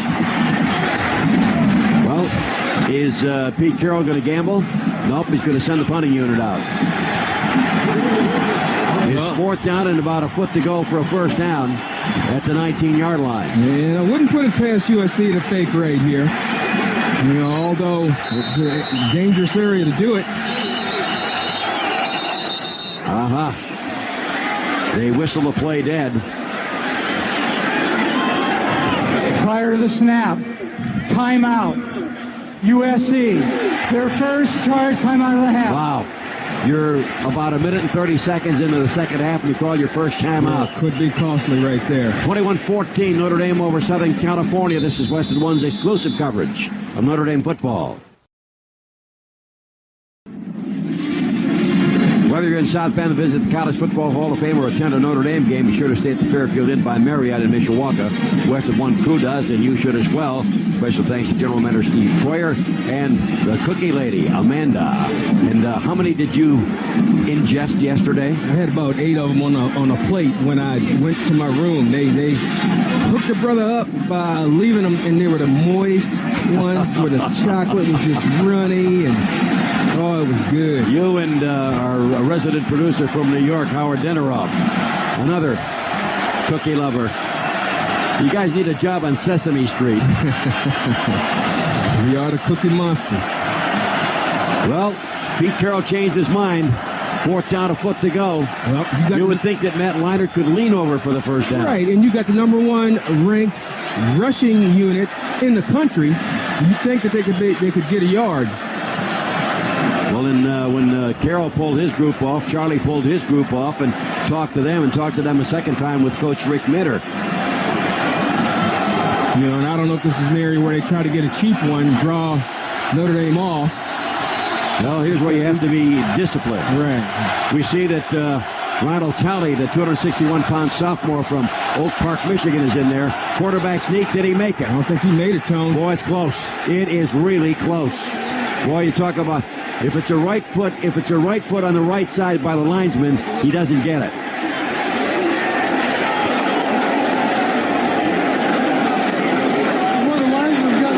Referee says first down.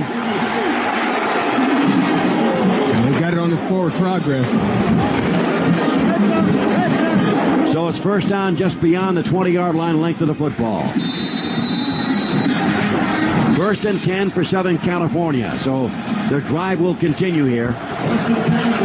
Jarrett back in the ball game wide to the right. Slot to the left side. Man in motion, Kurtman going to the far side. Handoff goes. And burrowing through is Lendell White, and he gets past the 20 up to about the 23. You're not going to stop him. You just got to try to slow him down and then stop him. Unless you can get penetration back there. And Notre Dame did come with a blitz on that side, so they had a little bit of penetration, but, you know, at 6'2", 235 pounds, he's a load. Second down and 7 to go. He was limited to 12 yards on 4 carries in the first half. McFoy to the near side, Jarrett out to the far. Leinart, play action fake, looking to throw downfield. Got a man downfield, pass is caught. Grabbed out there by Steve Smith, and he's finally down at about the 36-yard line. Smith got behind Tom Zibikowski. You know, and Zivakowski tried to make a play on the ball, didn't time his leap good, but like you said, Tone, Steve Smith able to get behind. That play good for 40 yards, and that's USC. They can strike quick. So they're in Notre Dame territory at the Irish 37-yard line. And Brian Bidash, who was injured in the first half, returns to action as the defensive left tackle for Notre Dame. First and 10 at the 37 of Notre Dame. Leinart back to throw again. Fires a pass near side. Intercepted on the near side. Richardson's got it. Shakes one tackler, gets it up to about the 40-yard line. And Leinart threw that ball intended for Jarrett. And Richardson, laying in wait, broke on the ball, stepped in front, and picked it off. Did a good job of baiting the quarterback, just sitting in his zone, reading the quarterback's eyes. Leinart was locked on Jarrett, never took his eyes off him, and Mike Richardson, like you said, broke on the ball, caught it in his hands. Ball actually intended for the fullback, Brandon Hancock, and big break for Notre Dame. So Richardson comes up with his first interception this year, the second of his career. Our score is 21-14 Irish. This is Westwood One's exclusive coverage of Notre Dame football. Today's broadcast of Notre Dame football on Westwood One brought to you by Coke, the official soft drink of the Fighting Irish. Coca-Cola. Make it real. Third time that Leinart's been picked off. Matter of fact, that's this year. Most he's ever been picked off in one game is 3, and that was 2 times. But that hasn't happened this year. That was against BYU and California back in 2003. Yeah. And, you know, uncharacteristic of Matt Leinart, but I tell you, they got such confidence over there. If they throw a pick, they don't care. They'll just come right back and keep firing. On the way in from Chicago yesterday, I'm listening to sports radio, and Charlie Weiss did an interview, and the guy said, well, you know, Leinart did such a great thing coming back to play another year of college football. Mm-hmm. Yeah. You know what you're going to say? I heard that too. Yeah. And he said he had no choice. His arm was dead. That's why he came back. He didn't come back because he wanted to play another year. He came back because his arm was dead. He couldn't throw. Didn't take part in spring practice. Good point. He said everybody else in the NFL knew that. Flanker left and a wide out to the right. That's Stovall. Quinn back to throw on first down. Sets up, throwing long down the far sideline, and the pass is incomplete.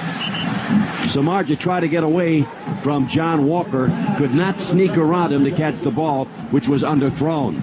Oftentimes, when there's an interception, switching momentum, a good chance to take one up top, go for it all. You know, a chance to step on the other team, and it's okay to throw the ball downfield because you stretch the defense out. That opens up all the underneath stuff. Darius Walker's rushed for had three 100-yard games in succession. Bill pretty much held in check today. Back in the backfield, Fasano starts in motion. They sweep to the left side. Walker can't go inside, tries to go outside, cuts upfield, and maybe gets back to the line of scrimmage. And that's about it. He may have gotten to the 40-yard line, and if so, he's got a 1-yard gain and makes it 3rd down and 9. USC does such a good job of not only stretching the play, but shutting off any lanes. Darius did a good job to avoid the first tackler, but then when you stretch the play out and then go upfield, the pursuit is the next thing you have to worry about. 3rd down and 9 yards to go for a first down. Walker and Thomas both have 36 yards and 11 carries. Slot to the right. The man in the slot is Samardzija. He's been held in check pretty much as well today. Play action fake. Blitz from the corner. Quinn eludes the blitz from the corner, but they can't get the man coming up the middle who makes the stop. And that is Cedric Ellis, the 6'1", 285-pound sophomore from Chino. That's his 2nd sack to make it, he's got 2.5 sacks this year. Well, I mean, no mystery what Pete Carroll's going to try to do to get this team back in the game. Brady able to avoid the blitz off the side, but Cedric Ellis just beating his guy up the middle when Brady steps up in the pocket. 5th punt for DJ Fitzpatrick. Gets the snap, gets the punt underway. Taken at the 29. Cutting to the right, or left, I should say, is Bush. Trying to get to the outside and turns the corner and runs out of bounds in front of the Notre Dame bench right around the midfield stripe. And if you're going to punt, you have to have field position when you punt. Otherwise, you're in trouble. 38-yard punt, 21-yard return. Score 21-14. USC at midfield. You're listening to exclusive coverage of Notre Dame football on Westwood One.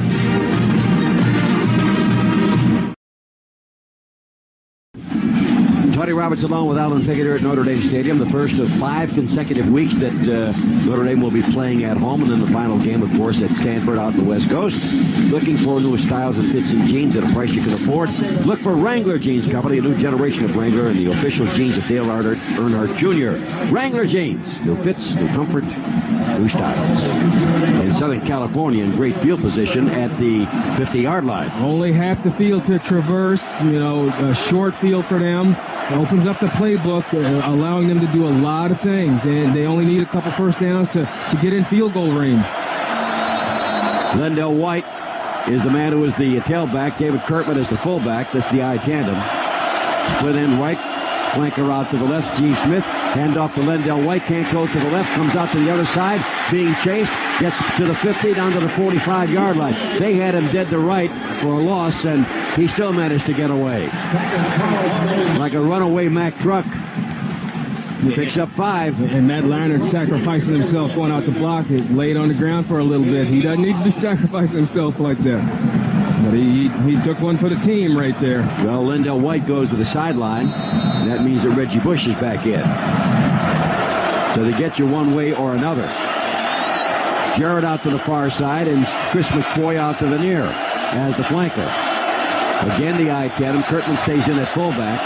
McCoy starts in motion. Handoff goes to Bush. Finds an opening. Break free. He's going all the way. 20, 10, 5. Touchdown. And Reggie Bush just a good job of being patient, waiting for his lineman to open the hole, and then explode through it, Tone. And once he gets out in the open, nobody's going to catch him. Boy, he hit that gap, and there was a hole there, and he was off to the races, 45 yards for a touchdown. And that's just the formula that USC has used, the last 2 weeks. The running game, one of the keys in the second half, Notre Dame had to firm up its rush defense. And so far, Bush, 110 yards on 7 carries. Now for the point after, Mario Dinello. Snap, spot, kick up, add one more. This game is tied at 21. You're listening to exclusive coverage of Notre Dame football on Westwood One.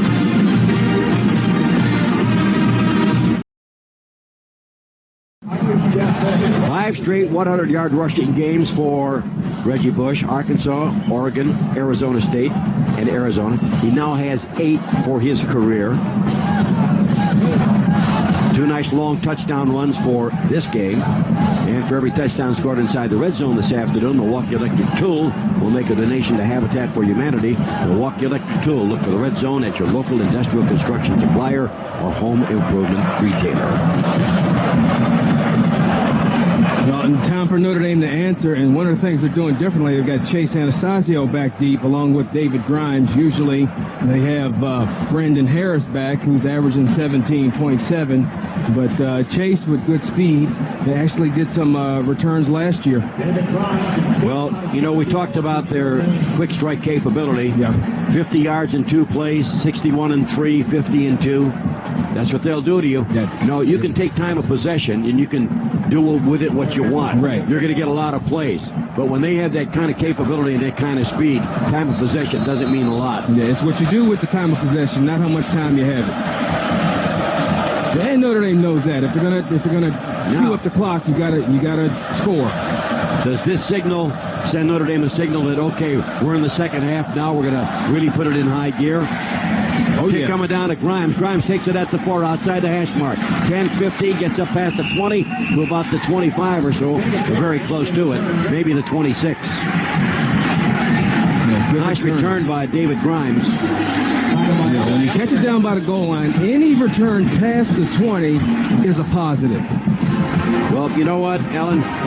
This crowd's been sitting on its hands since Sibikowski ran 60 yards for a touchdown because the offense hasn't been able to generate anything. Got to earn the cheers. Well, so if they want to get the crowd back into it, they better start completing some passes and making some runs. Here's Quinn to the far side. Samardzic got it.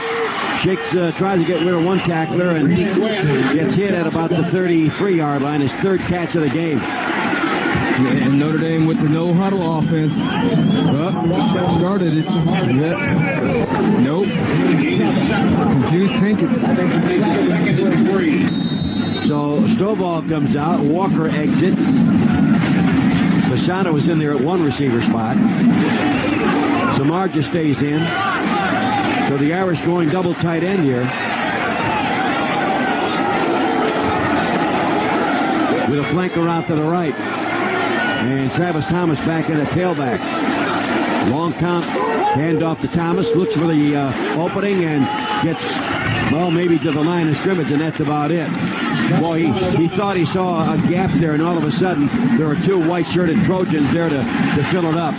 This is a good defensive football team. Oh, yeah, and that's the thing. You know, looking at the game beforehand, or looking at all the stats, it looked like it should be a track meet, but both defenses have played very well today. You know, Notre Dame giving up some big plays, otherwise, they're a pretty stout defense. Give Thomas a yard. It's 3rd down and 3, and this is a big 3rd down for Notre Dame. They can't afford to give the ball up twice to the Trojans. Quick throw, pump fake. Brady Quinn got the 1st down. Nice job by Quinn. He pump faked to the right side, looked like he was going to throw the ball, tucked it in, and then took off for a spot that was open over the middle to the 39-yard line, and the Irish moved the chains. You know, and I think that he pulled it down because his receiver wasn't looking. And so he wisely pulled it down, and an alert play on his part to just keep himself in the play and know where the 1st down is and keep the drive going. There are times when the quarterback must ad-lib. And if so, he did so very nicely. Here's a man in motion, Carlson to the right.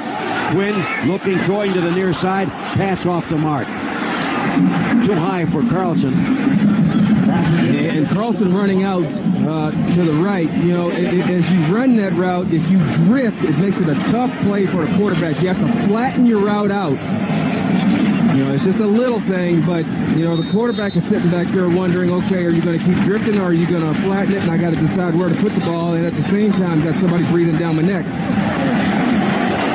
2nd down and 10, Notre Dame at the 39-yard line. 3 wide receivers right, 1 out to the left.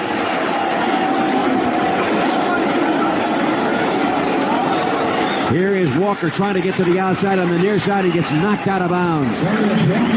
Darius Walker getting knocked out of bounds. And a good job by Ryan King, the junior out of Woodside. And if you look at these two teams, we've seen them play 2.5 quarters now. The difference between Notre Dame and Southern California is speed. No doubt about it. That's all there is to it. Right. Notre Dame may be back in a lot of ways, but even their offense, as prolific as it is, cannot compensate for Southern California's speed. Especially when you're trying an outside run. That's where it's really apparent. And so your way you counter speed is with power, but you got to be able to run straight ahead to do that. 3rd down and 13 after the loss. Quinn under pressure. Fires over the middle. Pass is caught. Enough for a first down. Samardzija makes the grab at the 48-yard line of USC. Yeah, and great job by the Notre Dame offensive line, giving Brady all day to throw the football. Brady being patient, finally steps up, and if you have that much time, the defensive backs cannot cover the receivers. Stovall out. Shelton comes to the sideline. 15-yard pickup on the play. And they move the chains once again. 21-21 at the 7-minute mark of the 3rd quarter. Notre Dame in Southern California. Irish trying to regain the lead on this drive. Travis Thomas takes the handoff. Off the right side. Can't go very far. There's penetration once again by the Southern California left side. And Thomas maybe got a yard. That's it. 2nd down and 9. You got to still keep running it, though, Tone. Even though USC is stopping them, one of those runs will bust for about 30 or 40. So you just have to be patient with the runs. And even though USC is being pretty stout right now, you keep wearing on that line. You get late in the 4th quarter, they'll have some success. Carlson in as a wingman on the right side of off the hip of Fasano. Samardzija wide to the left, and what do we got? False start or offside? It looks like Dan Stevenson went a little early. Dead ball. False start. Offense number 74. 5-yard penalty. Still 2nd down. So that'll make it tougher. Brings the ball back into Notre Dame territory at the 47-yard line. 2nd down and 14. Well, good screen down right here. Also good blitz down for USC. But they haven't been able to fool USC with the screen. No, and they're so quick reacting. Yeah.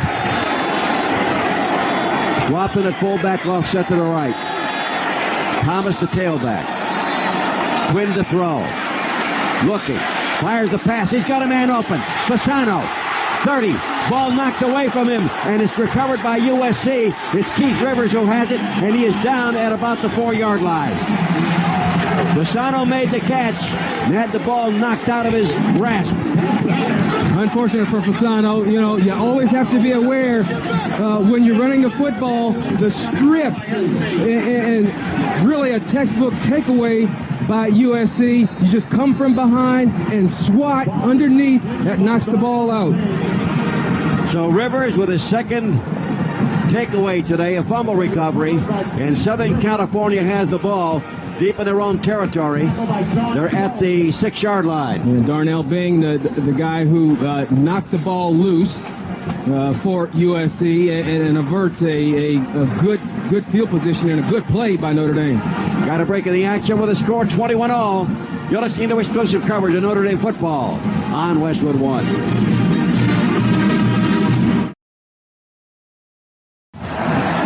Next Saturday, more exciting football. Auburn and number 10 LSU. Georgia Tech will take on number 7 Miami. Check local listings for the game and time in your area. If it's NCAA football, you're going to find it on Westwood One. That pass to Fasano was good for 46 yards. But the Irish turn it over once more. That's their 2nd turnover. And so the turnover's now even at 2 and 2. 2 apiece. You know, one of the things that's interesting when the play before Reggie Bush scored, when Lindell White ran, Lindell White actually fell on the back of Leinert's head, and it shook him up a little bit, and the trainers on the sidelines have been keeping an eye on Leinert and checking his vision and just making sure he's got all his wits. So that could be a factor getting late in the game, because if he's a little foggy upstairs, that might impair his judgment throwing the football. Well, it's up to the Irish defense now to either contain Southern California or force a turnover, because this game is tied at 21, and Notre Dame has not shown any penchant for sustaining any kind of offense in Southern California is that big play capability. And the big play capability of the formula has been with the run. It hadn't been the arm of Matt Leinart. Reggie Bush at tailback, standing 2 yards into the end zone. Slot to the left, tight end right. McCoy starts in motion. Handoff goes to Bush, breaks off the right side, and then gets hit in the open by Zibikowski up around the 11-yard line or 12-yard line. So a good run to give Southern California some breathing room. They'll mark it at the 14. And Tone, he's just so scary because it looks like he steps through that and he's gone for 95 yards. Second down and about 2.5 to go for a first down. Slot to the right, split end left. They break up the slot. Kirkman comes in motion to the near side. Lendell White gets the handoff. He gets stood straight up by Ndukwe at about the 15-yard line, and I don't believe he got the first down. Great job by Ndukwe. He hit him about chest high and just stood him straight up. And Notre Dame's done such a good job, really, on Lendell White. And they did last year containing Lendell White. You know, and a lot of times you think with a big back, he's just going to be able to barrel over everybody. But a big back often is just a bigger target to hit. And if you got a big, strong football team, they don't worry about a big back running the football. Well, Notre Dame got a taste of thunder now to get some lightning here with Reggie Bush to the outside. He gets hit, but he got the first down. Spun around out there by Corey Mays, who makes the tackle in the open field. But they'll move the chains. It's a first down for USC. Good tackle by Corey Mays and good speed getting over there to Reggie Bush and slinging him down. But like you said, Notre Dame players, Allen, with their hands on their hips here in the third quarter, especially the down linemen. Well, I mean, this offensive line has the capability of wearing you out also. Good offensive line of USC, and that offensive line really doesn't get enough credit. Jarrett out to the far side. Blanker to the left. High tandem for Leinart. Spins around. Back to throw. Fires over the middle. Pass is incomplete. Jarrett cutting over the middle. Had the ball bounce off his hands at the 40-yard line. And I think Matt Leinart threw that ball just a second before he really wanted to. Good pressure on the outside by Maurice Crum. A good speed rush and just running by the quarterback just to let him know he's there. Second down and 10 for Southern California. 4:09 left to go here in the third quarter. And the only score, a 45-yard touchdown run by Reggie Bush. Jarrett comes out to the near side. There's a flanker out to the right. Tight end is to the right side. Handoff goes to White. There's penetration by Notre Dame. He's not going anywhere. In the backfield is Ndukwe to make the tackle on the play. And just good pressure up front. Like you said, Tone, penetration, that's the key because it takes the back off of his normal route trying to run up into the line of scrimmage. Now he has to slow down, and then the pursuit can come and rally to the party. Third down and 14.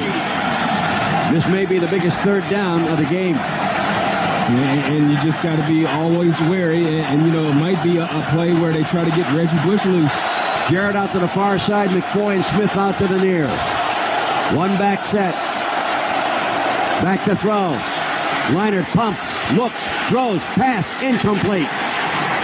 Jarrett racing down the far sideline. Zibikowski come over to cover on the play. And staying with him, step for step, was Ambrose Wooden. But that will force Southern California to punt. You know, what most people call double coverage, but it's just, you know, coverage by Wooden and then the safety, Zibikowski, coming over top to help out. Can Lightning strike twice? Malone with a punt. Zibikowski will let it bounce. 50, down to the 45. And it'll be down somewhere around the 46-yard line. A 39-yard punt by Malone. And Notre Dame has the ball in great field position.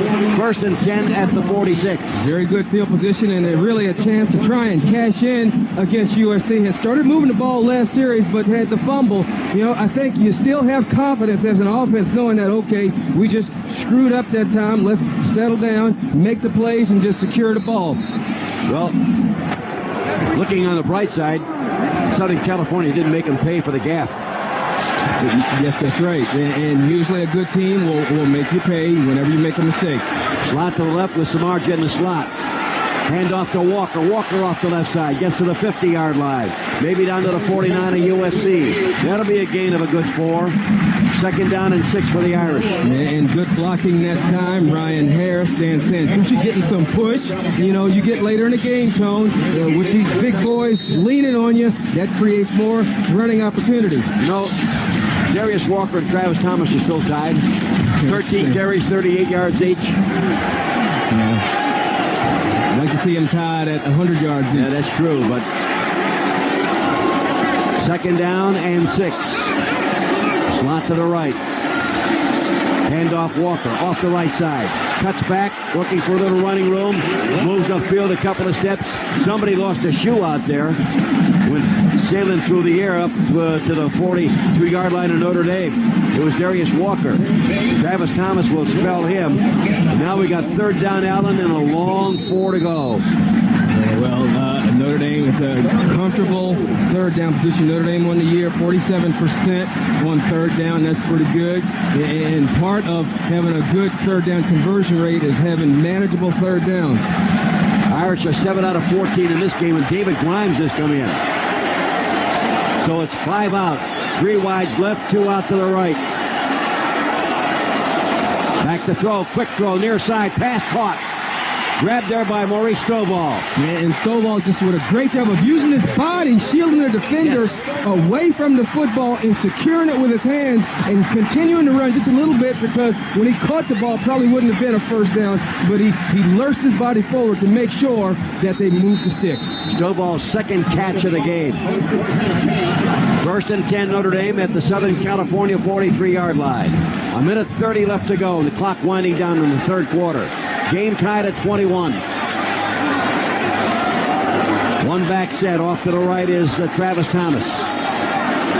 Short drop, quick throw, pass to Fasano. 30, 25, down to the 21-yard line. Anthony Fasano dropped by Justin Wyatt at the 21, but not until he gets the 1st down. And good recognition by Brady Quinn. They come with the full house blitz up the middle, try to run a twist game. He does a quick set, throws it to Fasano, who's open. Nobody covered him. Played good for 22 yards. That's 68 yards and 2 pass catches by Fasano. Unfortunately, he gave up the other one on a fumble.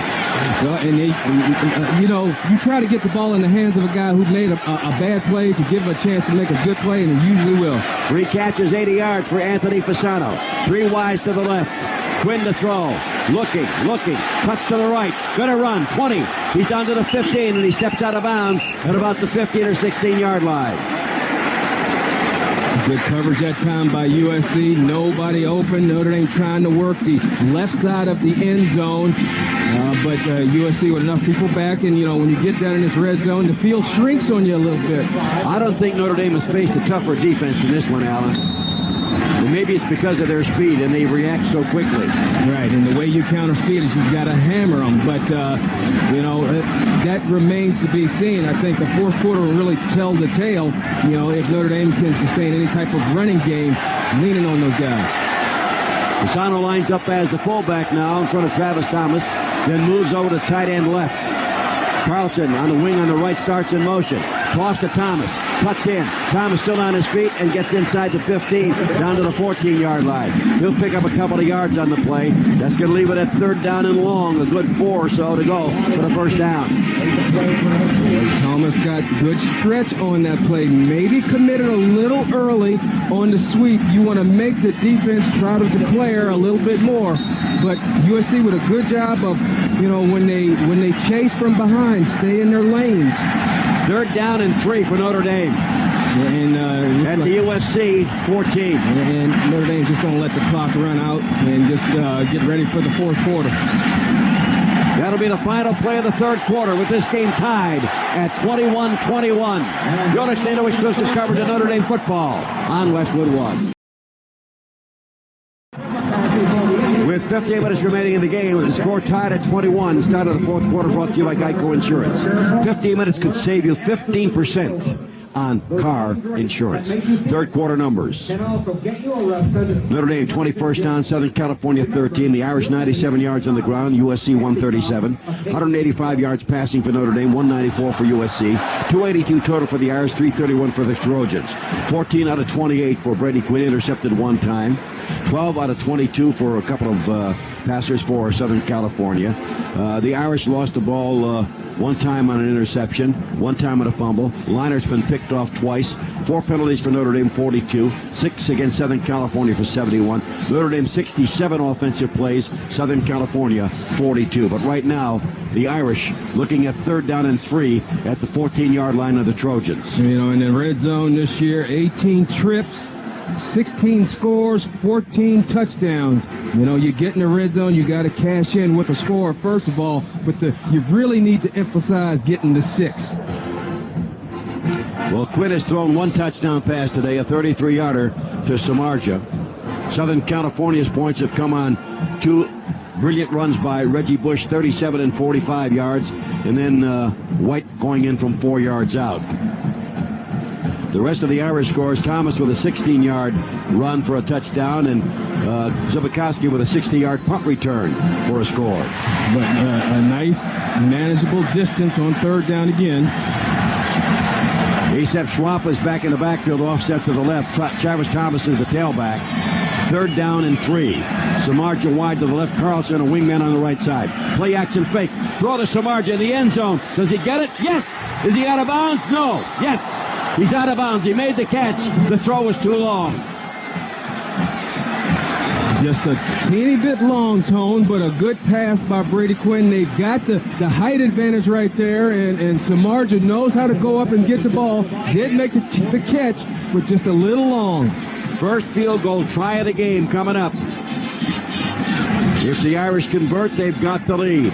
You know, and Samardzija was the only guy out on that route. They max protected, so Brady would have time to throw. USC brought a guy off the corner, but the safety, Ryan Ting, was in coverage. 32-yard field goal just outside the hash mark or just inside the hash mark on the far side. Fitzpatrick, 6 out of 7. It's up, and it is good. Make it 7 out of 8. And Notre Dame has taken a 24-21 lead. This is Westwood One's exclusive coverage of Notre Dame football. Tomorrow, more exciting NFL football action. It'll be New York Giants and Dallas Cowboys, San Diego Chargers, Oakland Raiders, Houston Texans, and Seattle Supersonics, or Super Seahawks, I should say. Check local listing for the game and time in your area. Well, Notre Dame here, Alan, you're up by 3, but you know it's hard to concede that you beat Southern California with kicking field goals. No, you got to score touchdowns. You're right. You got to score touchdowns. Notre Dame went for it all and actually ran a decent play. You know, would rather see him score a touchdown. The main thing is they were successful with the drive, and they've got to keep that type of aggressiveness and keep that kind of pressure on USC. And the end result has to be every time they step on the field as an offense is to score. Now, you know, we talked earlier about Justin Wyatt is back deep with Reggie Bush because Desmond Reed has hyperextended his right knee and won't return, and that's a big blow for USC. They've got excellent depth in that backfield, and I'm real high on Desmond Reed because he's about my size, 5'9", 180. Well, no, I'm not 180. Well, Reggie Bush has another year of eligibility, Lindell White has another year of eligibility, and Desmond Reed has 2 more years of eligibility. White on the sideline, Bush the centerpiece down on the 2-yard line. And here comes the run-up and the kick. Going down to the far side is going to be taken by Bush. Steps in front of Wyatt. Gets up to about the 10, the 15. Still on his feet. Gets past the 20 to the 25. Penalty marker on the play. 2 of them, as a matter of fact. One back at the 14, the other one at the 17. But again, a great run back by Reggie Bush. And you got Chase Anastasio down on the field, laying on his stomach, and looks like this is going to come back because block to the back or illegal use of the hands, one of them. So, I mean, advantage Notre Dame. during the return. Block in the back, above the waist. Number 83 of the return team. Penalty will be enforced half the distance from the spot of the foul. First down. Second penalty on tight end Fred Davis of Southern California. You know, and all you want to do is just create a long field for USC to run on.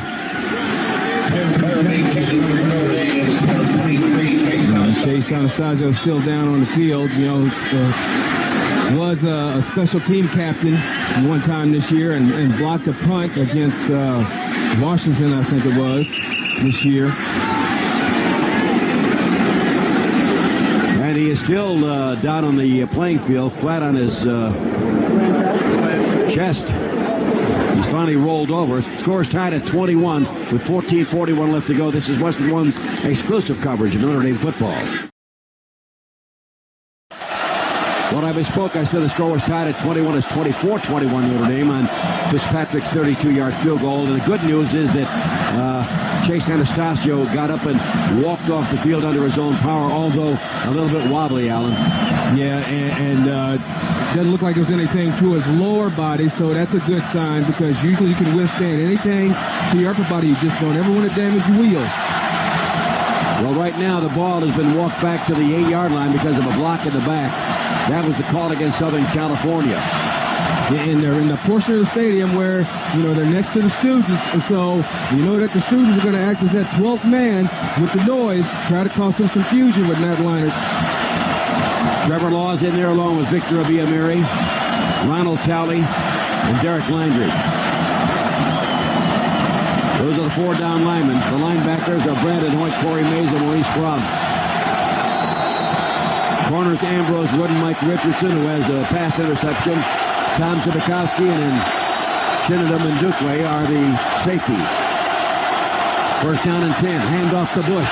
Can't go to the left, comes out to the right, gets out to the 15, the 20. Crum is trying to head him off at the pass. He finally gets him out of bounds at the 40, but there's a penalty marker back at the 5-yard line. And when Reggie Bush was trying to sweep the left side, that's when the penalty marker flew in the air, and there's a holding call against USC. Yeah, and as a back, there's nothing more discouraging to get a good run downfield, you know, highlight-type run, and you got to bring it back.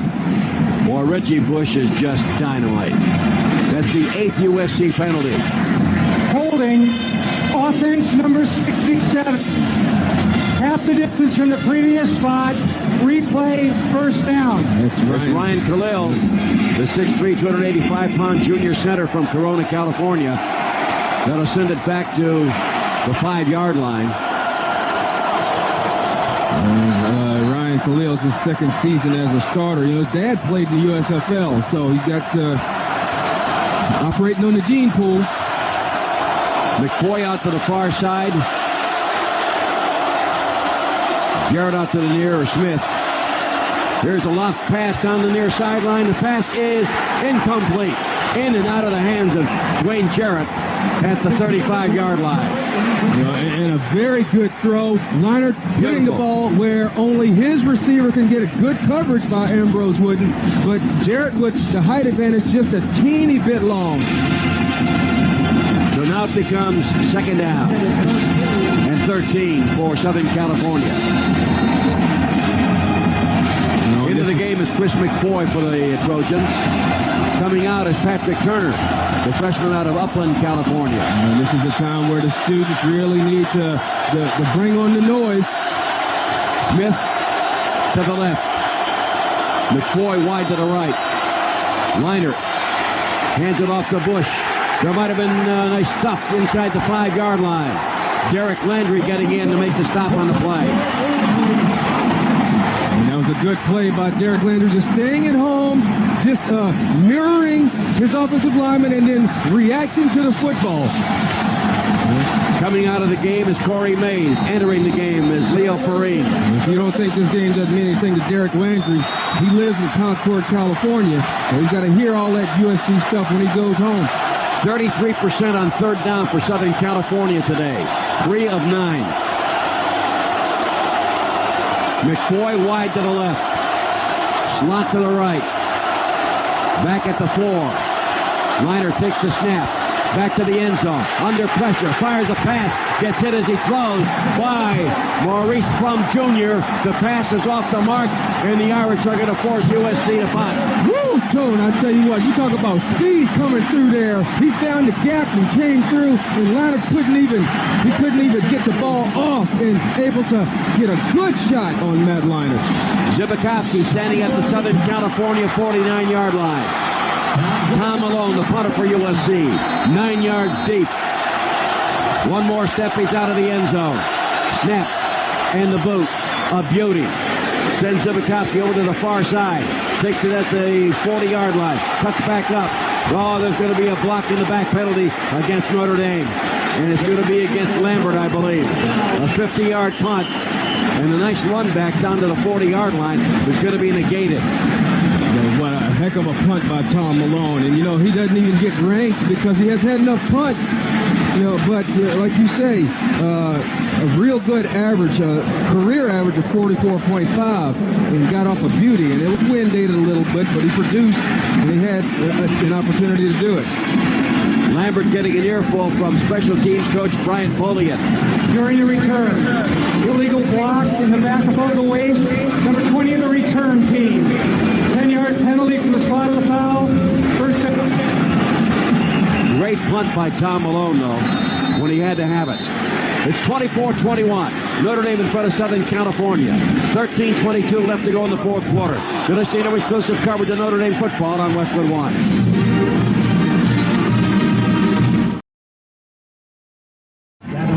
Out on that block in the back by Terrell Lambert meant the difference between good field position, which what Notre Dame has right now, 35-yard line, and great field position, which would have been somewhere around the 40-yard line of USC.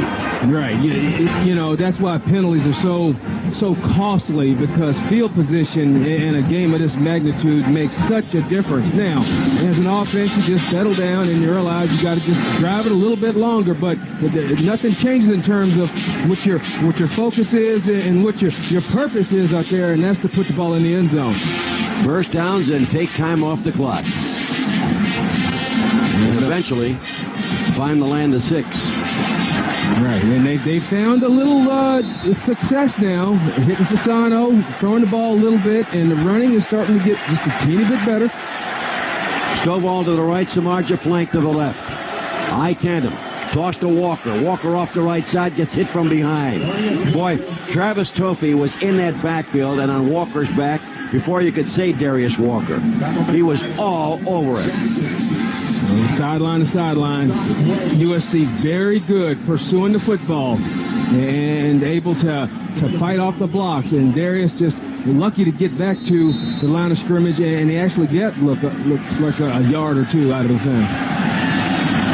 Notre Dame with 98 yards and 40 carries. That's an average of 2.5 a carry. Not good for the average. Second down and 9 after the gain of a yard. USC rushing 3 here. Handoff on the reverse goes to Grimes. Grimes breaks a tackle, gets past the 40, and gets up to about the 44-yard line. Nice run by David Grimes, the freshman from Detroit. And he is down on the ground and getting up very, very slow. Carlson will come in. Stovall coming out. And Grimes a little wobbly coming to the sideline. Well, both sides know they've been in a game where the hitting has been fierce. Yeah. I mean, and they're not the number one ranked team for nothing. I mean, they will come hit you. In fact, I would say they're not your typical Pac-10 team. They are a very physical bunch. Yes, they are. And here is 3rd down and 1 now for Notre Dame at the Irish 44-yard line. They line up in an I tandem, and then they break that up by sending Schwab, the fullback, out to the right, and Thomas out to the left. Quarterback sneak, and boy, Brady Quinn. And you got to credit Brady Quinn, the 2 guards, Santucci and Stevenson, and let's see who's playing center right now. And good acting job by Brady Quinn, because he hesitated. John Sullivan. Yeah, scan the defense. You know, when the backs split and go their separate ways, the linebackers have to honor that. That creates enough space so that you can get a good surge. Linebackers can't come in and put a hat on them. So Quinn gets the 2 yards, needed 1, and it's a first down at the 46-yard line. Samardzija goes to the right. Irish going tight end with a wingman on the left side. Handoff goes to Thomas. Thomas trying to get to the outside. Fights his way past the 50 and down to about the 47 or 48-yard line. Good, hard, determined run by Travis Thomas. And I think he's going to be a player before the rest of this season is over and for the next 2 years to come, Alan. His confidence is growing with every carry. And with the touchdown run today, I'm sure that it's sky high. And, when you have that confidence, that's when you can make things happen on the football field. And that's when you can get real creative. And, Notre Dame having a lot of success on that left side behind Ryan Harris. 6-yard gain for Thomas. 2nd down and 4 for Notre Dame. Thomas the lone setback.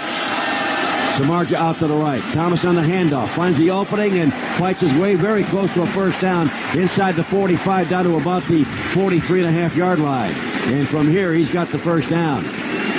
First down, says Jack Wood, the referee, and Notre Dame moves the chains once again. And they're starting to get the crowd back into this game, Alan. Yeah, and they're starting to wear on this USC defense, and then that's the goal. You keep running it, because sooner or later, you have an impact. And at this point in the game, you're 11 minutes in the fourth quarter. You take time off the clock, but the goal is still the same, score. Samardzija wide to the right. Carlson goes outside the tight end on the left side, Marcus Freeman. Fasano, the tight end, right. Handoff goes to Thomas. Thomas looks for the opening, squeezes through, and gets down to about the 41 or 42-yard line. And good patient run, scanning the entire defense, allowing his hole to open, and then turning on the acceleration once he sees his hole. Gain of a couple, it'll be 2nd down and 8. We're under 11 minutes. We're at the 10:30 mark. Each team, Southern California, burned a timeout at the start of the second half, so they have 2 remaining. Thomas now has 17 carries, 53 yards. 2nd down and 8 for the Irish. Offset eye. Schwab, the fullback, offset to the right. Play action fake. Thomas missed on the blitz. And Brady Quinn has to try to get back to the line of scrimmage. Travis Thomas did not pick up the blitz coming from the left corner. Yeah, and what USC wants to do, they'll have a corner blaze. Sometimes they'll drop a defensive lineman back. And Brady can feel it as well as see it, and does a good job of just stepping up into the pocket and trying to get something out of it, but end up losing yards. 3rd sack of the game for Southern California. They had 3 last year against the Irish. Shelton back in, wide to the right. Samardzija in the slot. Fasano is also out there. Stovall wide to the left. 3rd down, about a dozen. Quinn to throw. Screen near side. Walker, 45, 40, 35. Got the first down. 30, looking, 25. Down to the 20, to the 19-yard line. There's the screen, and that time it worked, Allen, to perfection. His 4th catch of the game, and his biggest. And caught USC asleep. They come on the blitz. They sell it good. The linemen get out front. Good block by Maurice Stovall downfield. And then excellent running by Darius Walker, picking his way downfield. And a great job by Brady Quinn as he's backpedaling to get the ball to his receiver. And it's a tougher throw than most people think, because you're backing up and having a throw. You got to put the right amount of touch on it. Irish in the red zone once more. 1st down and 10. Walker the lone setback. Handoff to Darius, cuts back, breaks the tackle, still on his feet, stumbles forward, gets down to about the 16. That'll be a gain of close to 4 yards. Good 2nd down and 6. Good second effort by Darius, because he got tripped up but refused to go down. Nice little drill you do as a running back. You put your hand down on the ground, keep your legs moving, you can get your balance. Said his knee touched the ground at the 17, so he'll get 3 yards and not 4. The clock now down to 8.5. Notre Dame 24, Southern California 21. Travis Thomas in the game at tailback. Handoff, sweeping right, cuts back, puts his head down, can't get very much. maybe back to the line of scrimmage. You try to run wide on Southern California. They have a great faculty for just stretching it out, and it's very difficult for you to get any yards because there are so many people in white shirts out there. And they're disciplined in how they stretch the run out. Everybody stays in the lane, so you negate the cutback. And Thomas did a good job of just trying to find any type of lane to run through. 11th play in this drive. Walker back in at tailback. Schwab back in at fullback. Slot to the left. The ball is at the 17-yard line. 3rd down and 7. Quinn to throw. Looks, steps up, fires the pass, and it's too far for Schwab. Had him open, Tone. I know he had him open. But there was an alley where he had an opportunity to run, Allen. Yeah. And you got to remember, Schwab is just a freshman. But he's been put into this spot because Rashawn Powers-Neal was suspended from the team for a team violation. Suspended for this game anyway. And now a 35-yard field goal attempt from about the 25-yard line, about 2 yards further to the right than the last 32-yarder. Snap the spot, the kick is up. Will it make it? It is up, and it is no good. Wide right on DJ Fitzpatrick. So he's 7 out of 9 on the year, missing a 35-yard field goal. The score remains 24-21, Notre Dame. You're listening to exclusive coverage of Notre Dame football on Westwood One.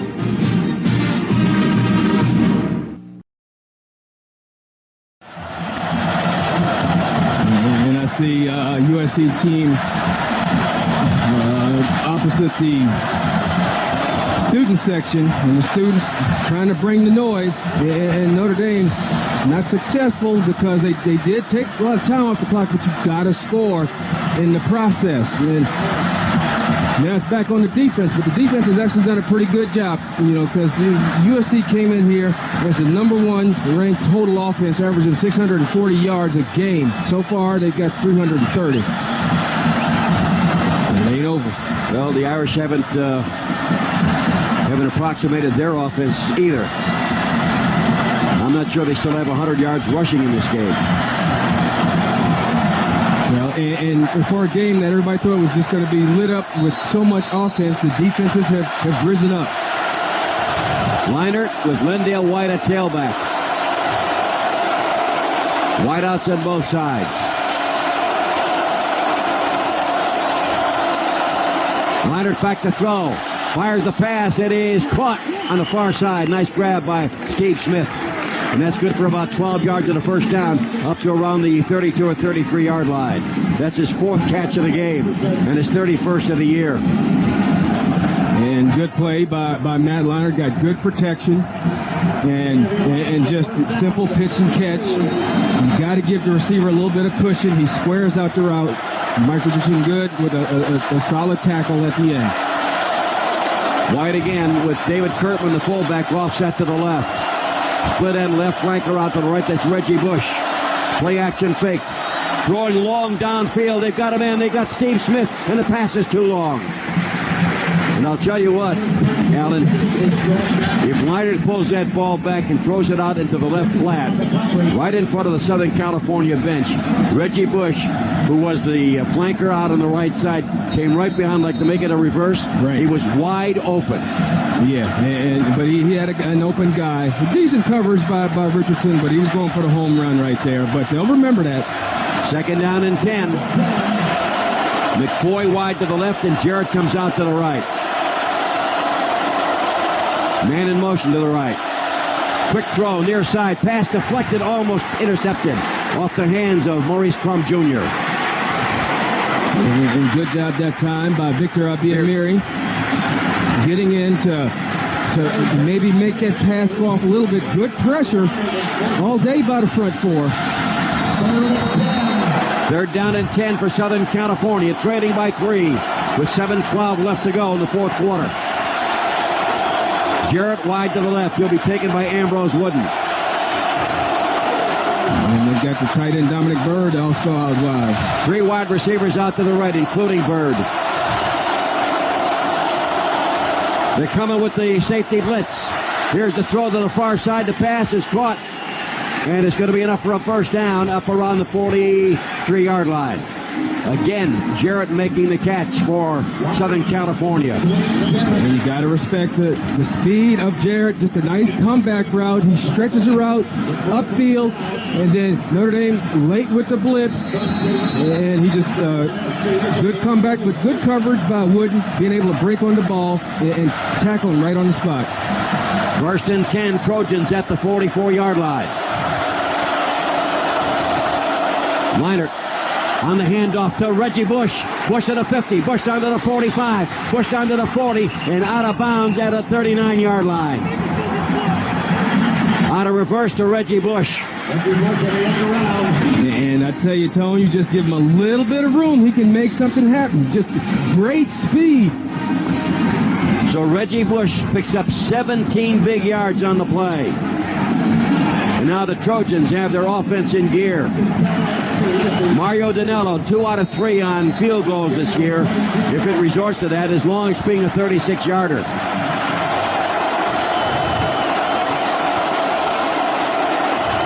McFoy wide to the right. Smith in motion. Handoff to Lendale White, and White powers his way down to the 30-yard line. That'll be a gain of 4, second down and 6. And he leans on the pile and just keeps it going forward. And look what a luxury it is to have 2 backs. Reggie Bush so far, 143 yards rushing. There's no doubt that he is a Heisman Trophy candidate, an All-America, and whatever you want to call him, because he can get it done any way they ask him.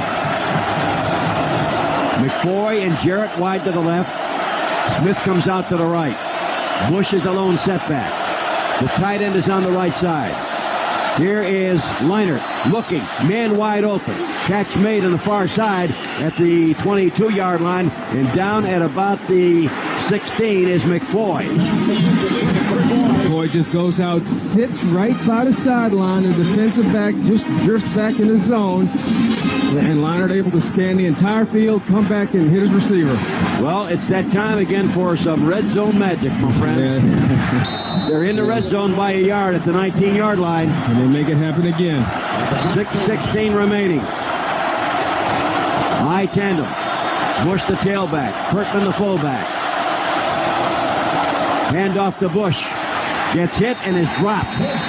Penetration by Mike Richardson from the corner, making the tackle before Reggie Bush can get underway. Right. Before he can even take a step, Mike Richardson is there. Good tackle for a loss. Loss about 3. It'll be second down and 13. Meanwhile, the seconds tick away. Lendale White comes in. They gave you a little bit of lightning. That didn't work. Now they're coming with thunder. Smith wide to the right. McFoy in the slot. Offset eye. Leinert back to throw. Looking for his guy up the middle. Penalty marker on the play. Leinert tries to run, gets hit, and gets knocked down. He is stopped by Brandon Hoyt at the 19-yard line. Leinert trying to scramble a little bit. But a penalty marker thrown at the 24.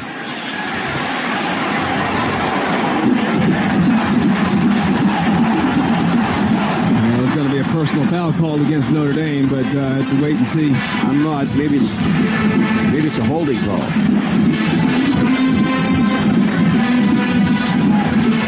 Well, the Irish are walking back. This is one against them. That doesn't make it any easier. Charlie giving them the business.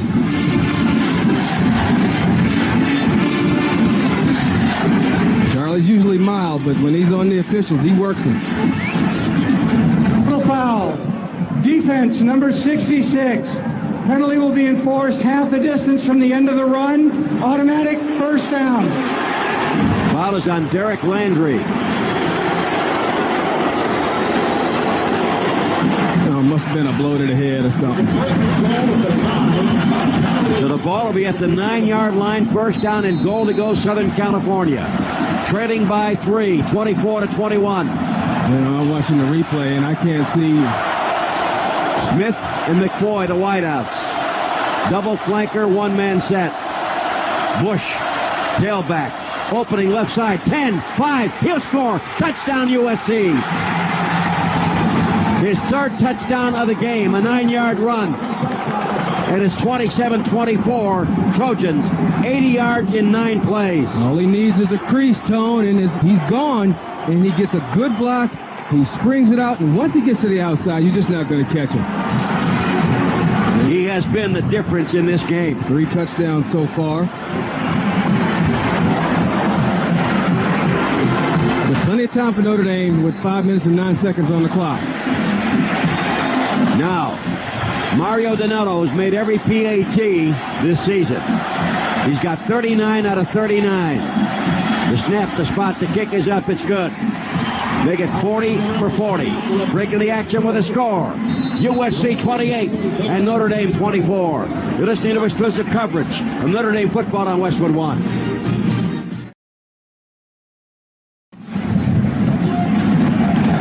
Next Thursday night at 7:30, a special night of college football. The Maryland Terrapins will host number 3 Virginia Tech at College Park Bird Stadium. Join me and Rick Walker for all the action. If it's NCAA football, you'll find it on Westwood One. Well, the men of Troy have scored twice. Reggie Bush has scored twice. And they've come from behind to take a 28-24 lead. And what Charlie Weiss certainly doesn't want to happen is for him to lose his first 2 games at home. Right. I mean, and Notre Dame's in danger of that. For as much success they've had on the road, you still got to defend your home stadium. And they've got plenty of time left with 5 minutes and 9 seconds. And it's a good opportunity for Notre Dame. They can move the football on this football team, but they have to score a touchdown. 2 different returners now. Yep, they're going to go with Wooden and Lambert. And Lambert is a 10-500 meter guy. But USC does have the wind, although I think the wind is subsided just a teeny bit.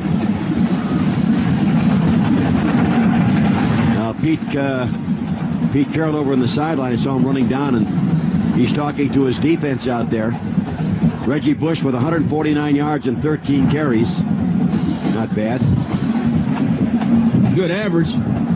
We're figuring it out right as we speak. Yeah. 11.5. How about that? That's And he caught 3 more for 25. Doesn't get much better than 11.5 yards a carry. No, it doesn't. Maybe 12. But, I mean, he's proven today that he's worthy of any recognition you got that right. He gets. All right, Wooden on the far side and Lambert on the near. And the Irish have 3 timeouts with 5 minutes and 9 seconds left to play in the game. As a quarterback, I'm sure you like this situation. You've got one of the top-ranked offenses and a good quarterback to do your business. Here's the kick high and deep, and Wooden will take it. He's going to run it out. Brings it back to the 10, and that was a mistake. He gets smothered at the 13-yard line. Well, Brian Polian can't be too happy with some of the decisions that special teams have made. Right, especially if you have to drift back to get the football. Every step you take back, that's 10 more yards that the defense gains on you. So if you can be running forward catching the ball, that's one thing. If you're running backwards, not a good sign. So poor decision, and Notre Dame ends up with poor field position, but then you just wipe the slate clean and go ahead and execute your offense. Well, it's going to be the All-American drive if Notre Dame can pull it off. 1st and 10 at their own 13. Empty backfield as Walker goes in motion to the far side. Long count by Brady Quinn. Drops back to throw. Quick throw near side. Samardzich's got it. 25 up to the 30 to the 31-yard line. Samardzich running the slant from the slot spot and picks it up and breaks up 18 on the play. And he does a good job of not flinching, stays in stride, ball thrown perfectly to where he can run after the catch and the defense can't make a play on him. 1st and 10, Notre Dame at their own 31. Offset to the right is Darius Walker. Slot left, got a wide out to the right, Shelton. Here is Brady Quinn looking, coming to the near side, throws the short pass, caught by Samardzich, and Samardzich down at the 45-yard line. And Brady Quinn a little slow getting up, Samardzija with his 6th catch of the game. Now, Brady bought himself time. He was flushed out of the pocket. Looked like he might throw it away, but Samardzija alertly released downfield, and Brady could just toss one, sort of reminiscent of John Elway in that playoff game against Houston Oilers. I didn't like seeing that one because I was on that squad on the 4th down. Samardzija gets the play from Charlie Weiss, returns to the huddle. Sends Shelton wide to the right, Stovall and Samardzija out to the left. Again offset to the right is Darius Walker. Here's Samardzija starting in motion to the far side. And Quinn looking, slant to the near side, grabbed out there by Stovall, and Stovall is down at the 40-yard line. He got sandwiched in between 2 defenders, and he really got whacked. 15-yard pickup on the play. But good route, nice sharp right on the slant, and the receivers are really, they found a route that works, and they're running it with such precision, and Brady's putting the ball right on the numbers. Shelton again goes wide to the right. Stovall comes out to the left. Samardzija's in the slot. Now Samardzija and Quinn have a conversation. Samardzija starts in motion to the far side. Quinn looks, quick throw over the middle, pass caught by Fasano. He'll pick up about 6 or 7 yards on the play. His 4th catch of the game. Well, Quinn this drive 4-4, 52 yards. It'll be 2nd down and 4 to go for a 1st down. Yeah, he looks comfortable in the pocket. He's being able to mechanically throw the ball very well, getting good protection. A lot of his stuff is 3-step drop, and the ball is out. 28-24, Southern California. We're down to 3:35. Notre Dame in Southern California territory at the 34-yard line. Hand off to Walker. Walker slides through. Does he get the 1st down? Yes. That'll stop the clock for a moment. Down to the 29-yard line. And all of a sudden the crowd sensing the Irish may have some magic left.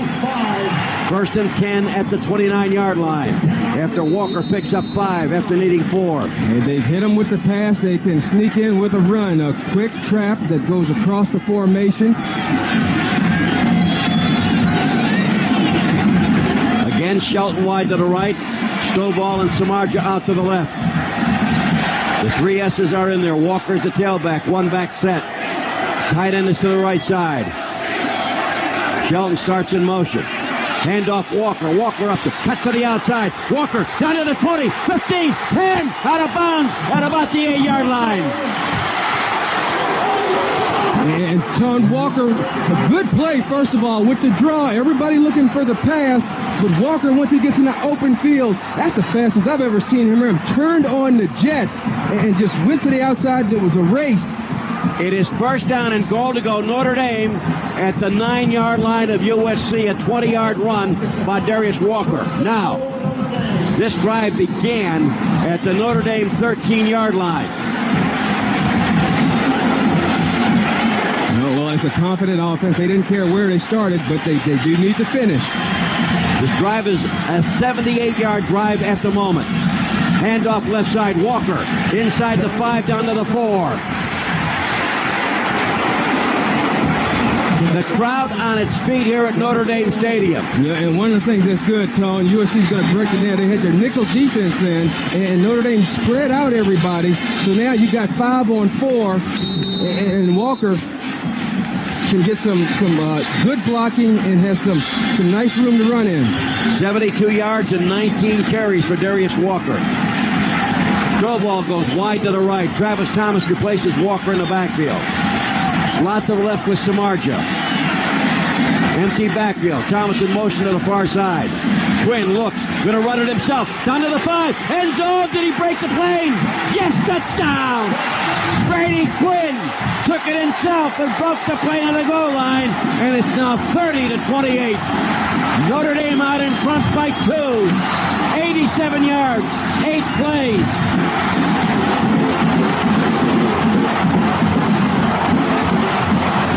Well, Tone, I think it was a design draw, but Brady Quinn sat back and scanned the defense. Most draws go up the middle. He ran to the outside, and like I said, Tone, he's a strong runner, 231 pounds, and almost got covered him out, but just stretch that ball. All they have to do is break the plane. You got to score. Snap spot kick by Fitzpatrick up, and it's good, and the Irish are back up by 3 with 2 minutes and 4 seconds left. Our score, Notre Dame 31, Southern California 28. A timeout, and you're listening to exclusive coverage of Notre Dame football on Westwood One.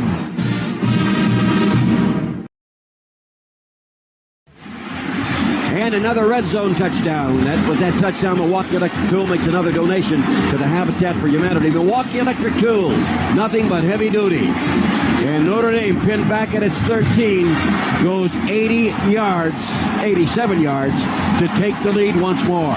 Good balance of run and pass. A team that had no panic whatsoever, Tom. Look at all those flash bulbs in the crowd. Yeah. And still a lot of time left. And you got to be wary of USC. They have scored with 2 minutes and under 15 times this year. It's not over yet. Right. If you had to pick an offense with 2 minutes left to try and do something, how about a Heisman Trophy quarterback and an All-American running back and all those receivers that they have? Kick coming down to the near side. It's taken by Bush at the 5. Cuts back toward the middle. Gets to the outside. Gets to the 20. To the 25 is down there. And it'll be first down and 10 for USC at their own 25-yard line. USC has 2 timeouts left, so plenty of time. But their big play capability, Alan, is what scares you. That's right. 50 yards, 2 plays, touchdown. 80 yards, 3 plays, a touchdown. And now the crowd sensing a possible upset. Really getting into it here. And it's going to have to come from defense. It's all in the hands of the defense. Out to the near side, Jarrett and Smith.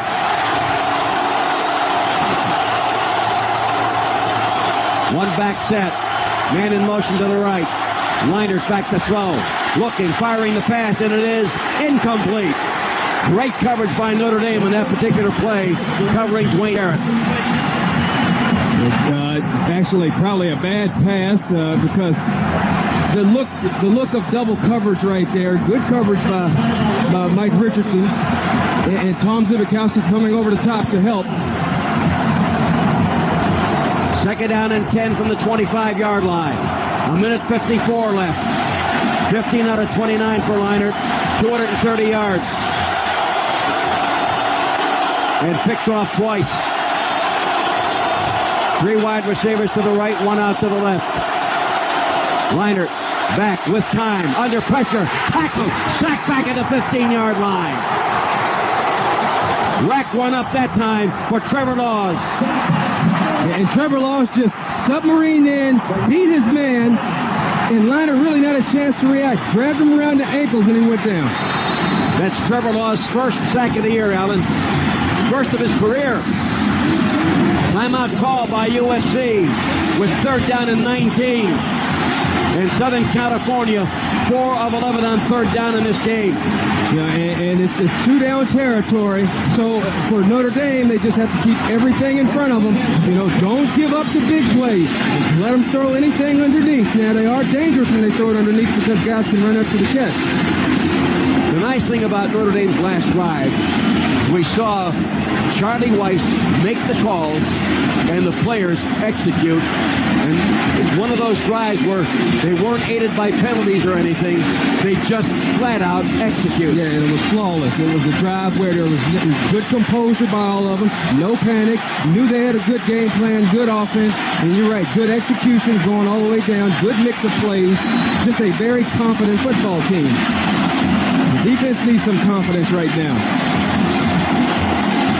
Well, the crowd sensing the possibility of an upset. 36% on 3rd down for Southern California so far in this game. And on 3rd down, they were 56% on the year.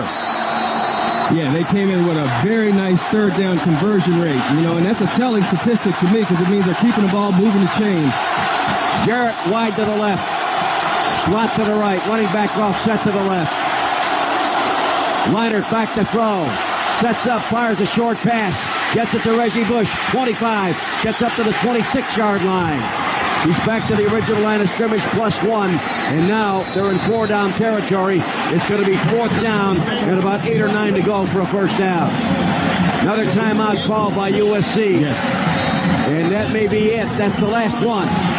No, and they have to take the timeout right here because it's do or die right now. This 4th down play, 9 yards. Again, Notre Dame doing the right thing. Let everything stay in front of them. All right, and you still have to be conscious of how these guys can run when they get it in the open field, but don't let anything behind you. 4th down, Southern California is 1 for 1. And on the year, they were now 1 for 1. They're now 6 out of 11, which is a little better than 50%. Right. The ball at the moment is marked at the 26-yard line, just inside the hash mark on the far side. You know, in this situation, I don't think you blitz. I think you keep your people in the secondary so you can tackle. But with a minute 32, Alan, you know, you're dogged if you do, you're dogged if you don't. Right. Because you got 92 seconds left.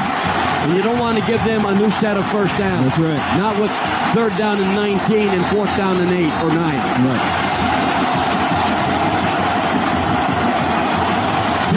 The defense has to come out with a supreme effort here.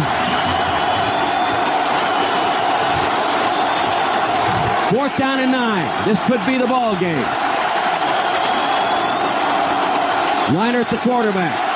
Slot to the right, wide out to the left. They're coming. He's throwing the ball. The pass is caught down the sideline. 40, 30, 20, and tackled at the 12-yard line. A beautiful pass by Leinart and a great catch on the sideline. I believe that was Dwayne Jarrett. It was. It was Dwayne Jarrett, and, you know, he's got the height advantage, but the ball was put in the perfect spot. Well, what happened was the defender turned his back to the line of scrimmage and never saw the ball. He played the receiver, he gambled, and he lost. And he couldn't reach and swat at the ball because the ball was outstretched. 61-yard play. They did a good job of recovering to go and make the tackle. Slot right, flanker out to the left. Reggie Bush in the backfield. Leinart back to throw, may run, looking, throwing the pass, it is incomplete. It's headed for Smith down at the 2-yard line. 2nd down and 10 from the 13-yard line. Leinart doing a good job of buying himself time, getting out wide. You know, the field shrinks down here, so, you know, Notre Dame can cover a lot more space with fewer people. The Irish have forced 1 red zone turnover today. They really need another one. This is also an area you have to watch a run with Reggie Bush. Bush the tailback. Hand off to Bush. Looking for some room. Fights his way inside the 10. And is pushed back to about the 9-yard line. To get his forward progress about the 7, I believe. And the clock becomes an issue right here because they have no more timeouts. So now it is 3rd down and about 4 yards to go for a first down. Wide to the left is Smith. Jarrett out to the right. McCoy in the slot. Bush the tailback. Hand off to Bush. Bush hit down to the 5, inside the 5. Did he get first down and goal to go? Let's see if they mark it 1st and goal. 1st and goal, says Jack Woods. 23 seconds left. And Notre Dame really having to come up firm right now. No, the Irish had him on the ropes, Alan. Yep. But they couldn't deliver the knockout. And this is a weird formation right here. Empty backfield, maybe a quarterback draw. Leinart, back, rolls to the right, looks to throw. Pump fake, end zone, did he make the ball it? came out. No signal, touchdown. Clock stopped with 5 seconds left. Oh, the clock ran out, Tom. And the Irish have done it. We waited for the call out there. And Leinart coughed up the football. Apparently the ball did not go out of bounds. Nor did Leinart.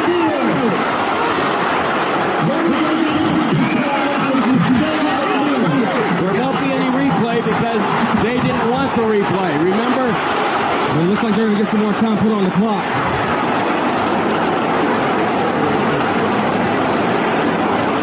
The officials have announced to clear the field. Leinert gets hit. The Doesn't ruling break on the the plane. field is that the ball was fumbled forward and out of bounds. The clock will be reset with 7 seconds on the clock.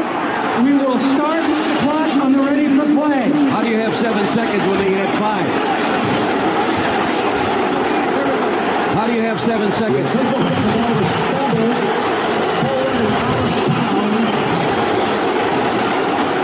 Doesn't make any difference. The ball is still in play. So the clock continues. It's a free ball. The ball was not fumbled forward. Therefore, the clock will start on the snap.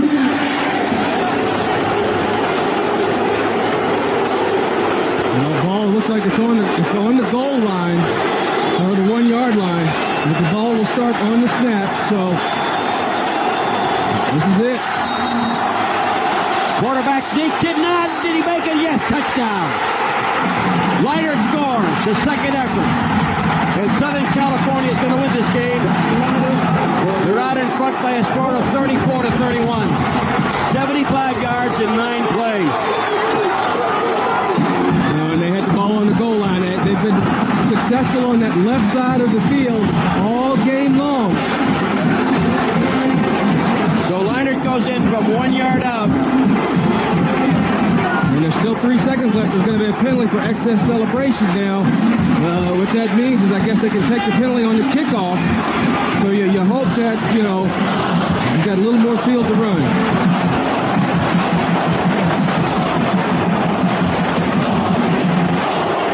And the officials have a little conference right now. I'm sure they're probably trying to figure out. All right, I want to go back to about 1987. Notre Dame, Miami.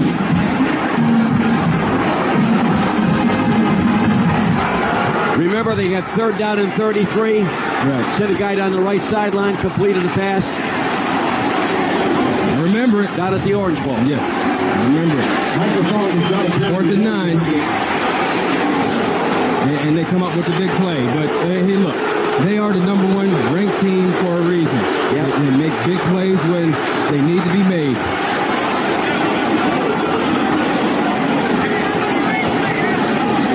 The referee, Jack Woods, has come to the sideline to talk to Charlie Weiss for a moment.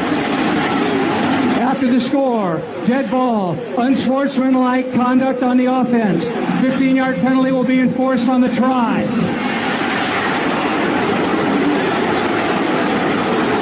34-31, USC with 3 seconds left. Now, long extra point, which really all Notre Dame can do. Well, all it does is give Danilo a chance to practice his field goal. Right. And on the return, they need just an all-world return. Allen so close, and yet no cigar.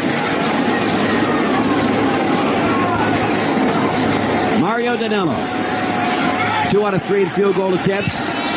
The kick is up, and it is no good. So that's the first point after touchdown attempt he has missed this year. He's now made 40 out of 41.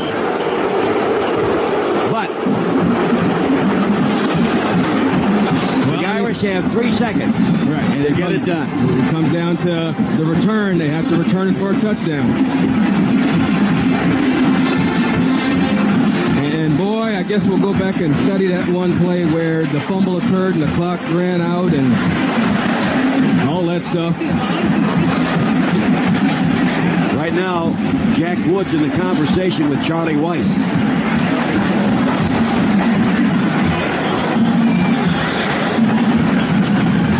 Hey, but you know what? The Irish had their chances. They had their chance. Okay? Yeah. And I look back at the one drive where they took a lot of time off the clock, didn't score. Right. You got the drive where they had to settle for a field goal. But you look at that, if they lose, they're ranked 9th in the country right now. They really won't drop that much, Tone, because they played a competitive game, had the game in hand where the line was, 11.5, 12, something like that? Well, 3 touchdowns for Southern California in the second half. Zivakowski's back there along with Ambrose Wooden. And I'm not sure that Danelo's going to kick this ball in the conventional style. Yeah, I mean, it should squib it. No, it should have, I'm not Danilo, but Troy Van Blarkma. Right. He's their kickoff specialist. They might try onside kick. A squibber. Zivakowski will pick it up. Comes out to the near side. Looks for an opening, and this game is over. He tried to lateral the ball. Ball is free. Picked up by a Notre Dame player. And this game is definitely over right now. So Southern California has won its 28th consecutive game. They beat Notre Dame again. The final score was 34-31.